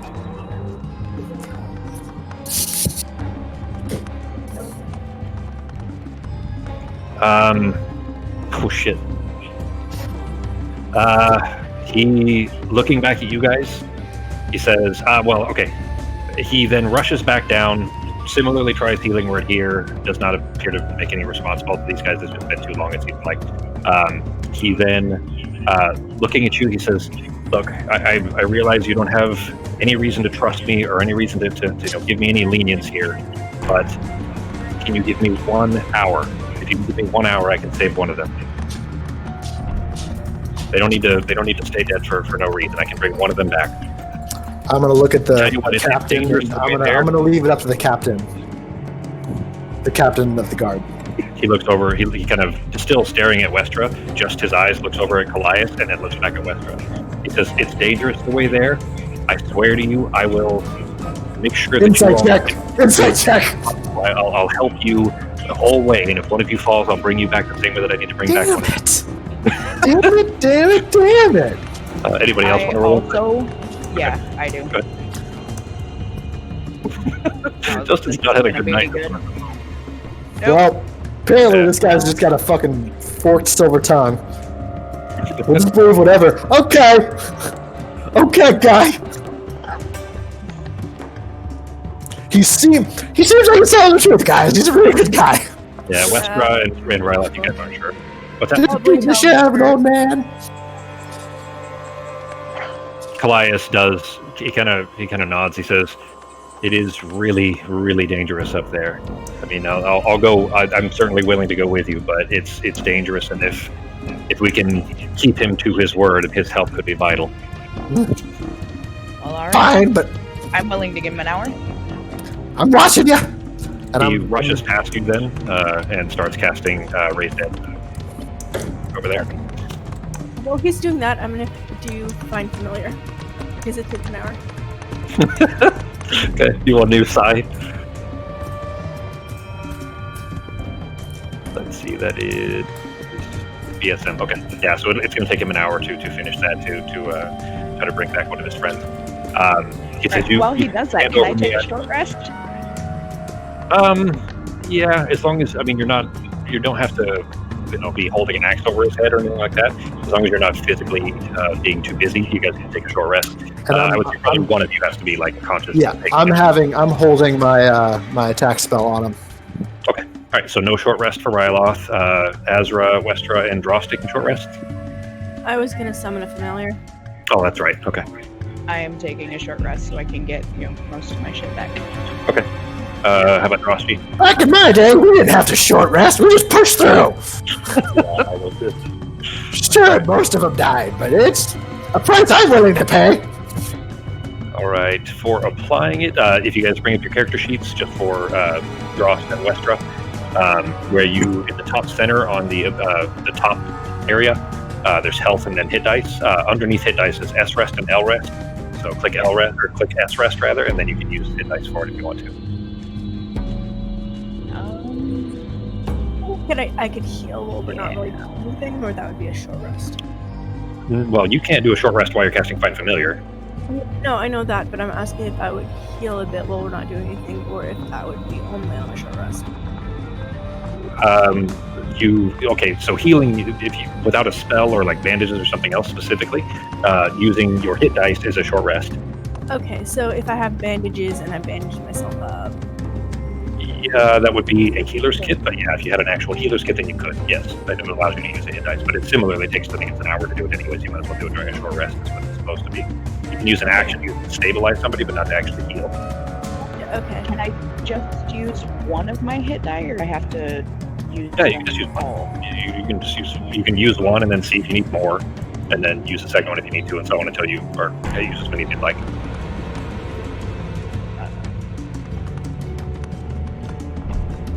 Alright, Drost is back to full again. And 8 hit points healed for Westra. But you can keep rolling as needed. You can use as many as you'd like. So you're at 47 out of 62 now. 57 out of 62. Yeah, I'm almost there. Alright. Okay. Remember though, it is also by the time he's done casting, it's going to be 3 a.m. So you guys will probably need a long rest very soon anyway, just because you're going to get exhausted if you wait too long. That's fine. Just in case. And we're not super time sensitive. This thing I need isn't really that time related. Yeah, and you will be, out of spell slots and everything too, so keep that in mind too. What is Azra trying to summon? Bat. A bat? Okay. Then you, on the ground in front of you, take out this small copper sensor. The world's least stealthiest animal. I swear to God, I know if there's a bat in my neighbor's house. And you can sense because of street lights and stuff, but otherwise, the thing is, you see shit. Well, okay, you see them, and they're probably roosting in your neighbor's roof or something. Then, if you're seeing them that frequently, or nearby. But anyways, you fill this sensor with incense and charcoal and burn it for an hour while shaping the necessary incantations and runes around it until a faintly glowing, almost egg shape in the middle of it begins to form in the bottom of the sensor. And then eventually part of it looks like it's almost cracking, but it's really just one of the wings beginning to separate and lift off. And then the second, until it kind of begins to flap its wings in front of you, there's an annoying loud scree. And it kind of lifts itself up and just flapping its wings, hovering in front of you. And now Justin can hear them in game too, because I'll have to put bat sounds in them. Well, they flap their wings. They don't hover like birds. They just constantly flap. So it's just like you just hear this weird like. It's fucking annoying. Around that time, though, there is, kind of loud, pained groans coming from the corner over there. It seems Yorick has finished raising his friend, at least the one that he was able to save. Who is? I'm gonna go. Don't do anything crazy. You hear him whispering to his friend, not anything like it's literally he's whispering like it's okay, just relax, just take a breath. The guards are probably going to take you in, but just do what they say. I'll see if I can get you out later. Just do what you can to stay alive. You may be a shitty person, but you're a real fucking good boss guy. He just shrugs at you. He comes down the stairs. Okay. I'm ready to go. And I'm going to ask the captain of the guard if we can keep him locked up for the evening and then start first thing in the morning. We can take them. I mean, if you're not ready to leave tonight, we can take him back to the to the watch and throw him in a cell there, and we can leave in the morning. Yeah, maybe. How far is it to the watch? Right around the corner. Yeah, let's all take him there, and then call it an evening. I gotta rest my. I'm so tired, guys. This is too much excitement for me. Oh boy. I'm gonna ask the captain if he has beds at the watch that we can borrow for a night. He chuckles. He says, I mean, there's a few, but they're behind bars, as long as you don't mind sleeping in there. I don't care as long as the door's open. Yeah, I mean, I'll take one right next to him. I was kind of kidding. I mean, there's a few. I don't have full staff of my men at the moment anyway, so we've got a barracks. There's enough room for y'all. Oh no, I plan on staying right next to him. Well, suit yourself. Those beds aren't quite as comfortable, but I can probably wrangle up another mattress to throw on there for you. Yeah, it's fine. Bedroll. All right. Then, for the sake of time, we'll go ahead and call it there. You guys will head back to the barracks and set up, watch and taking a long rest, I assume. Then. Yepers. All right. Then we'll pick up there next week, in the morning anyway. Looks like it's the 11th. Everybody good for the 11th? Should be. Yeah.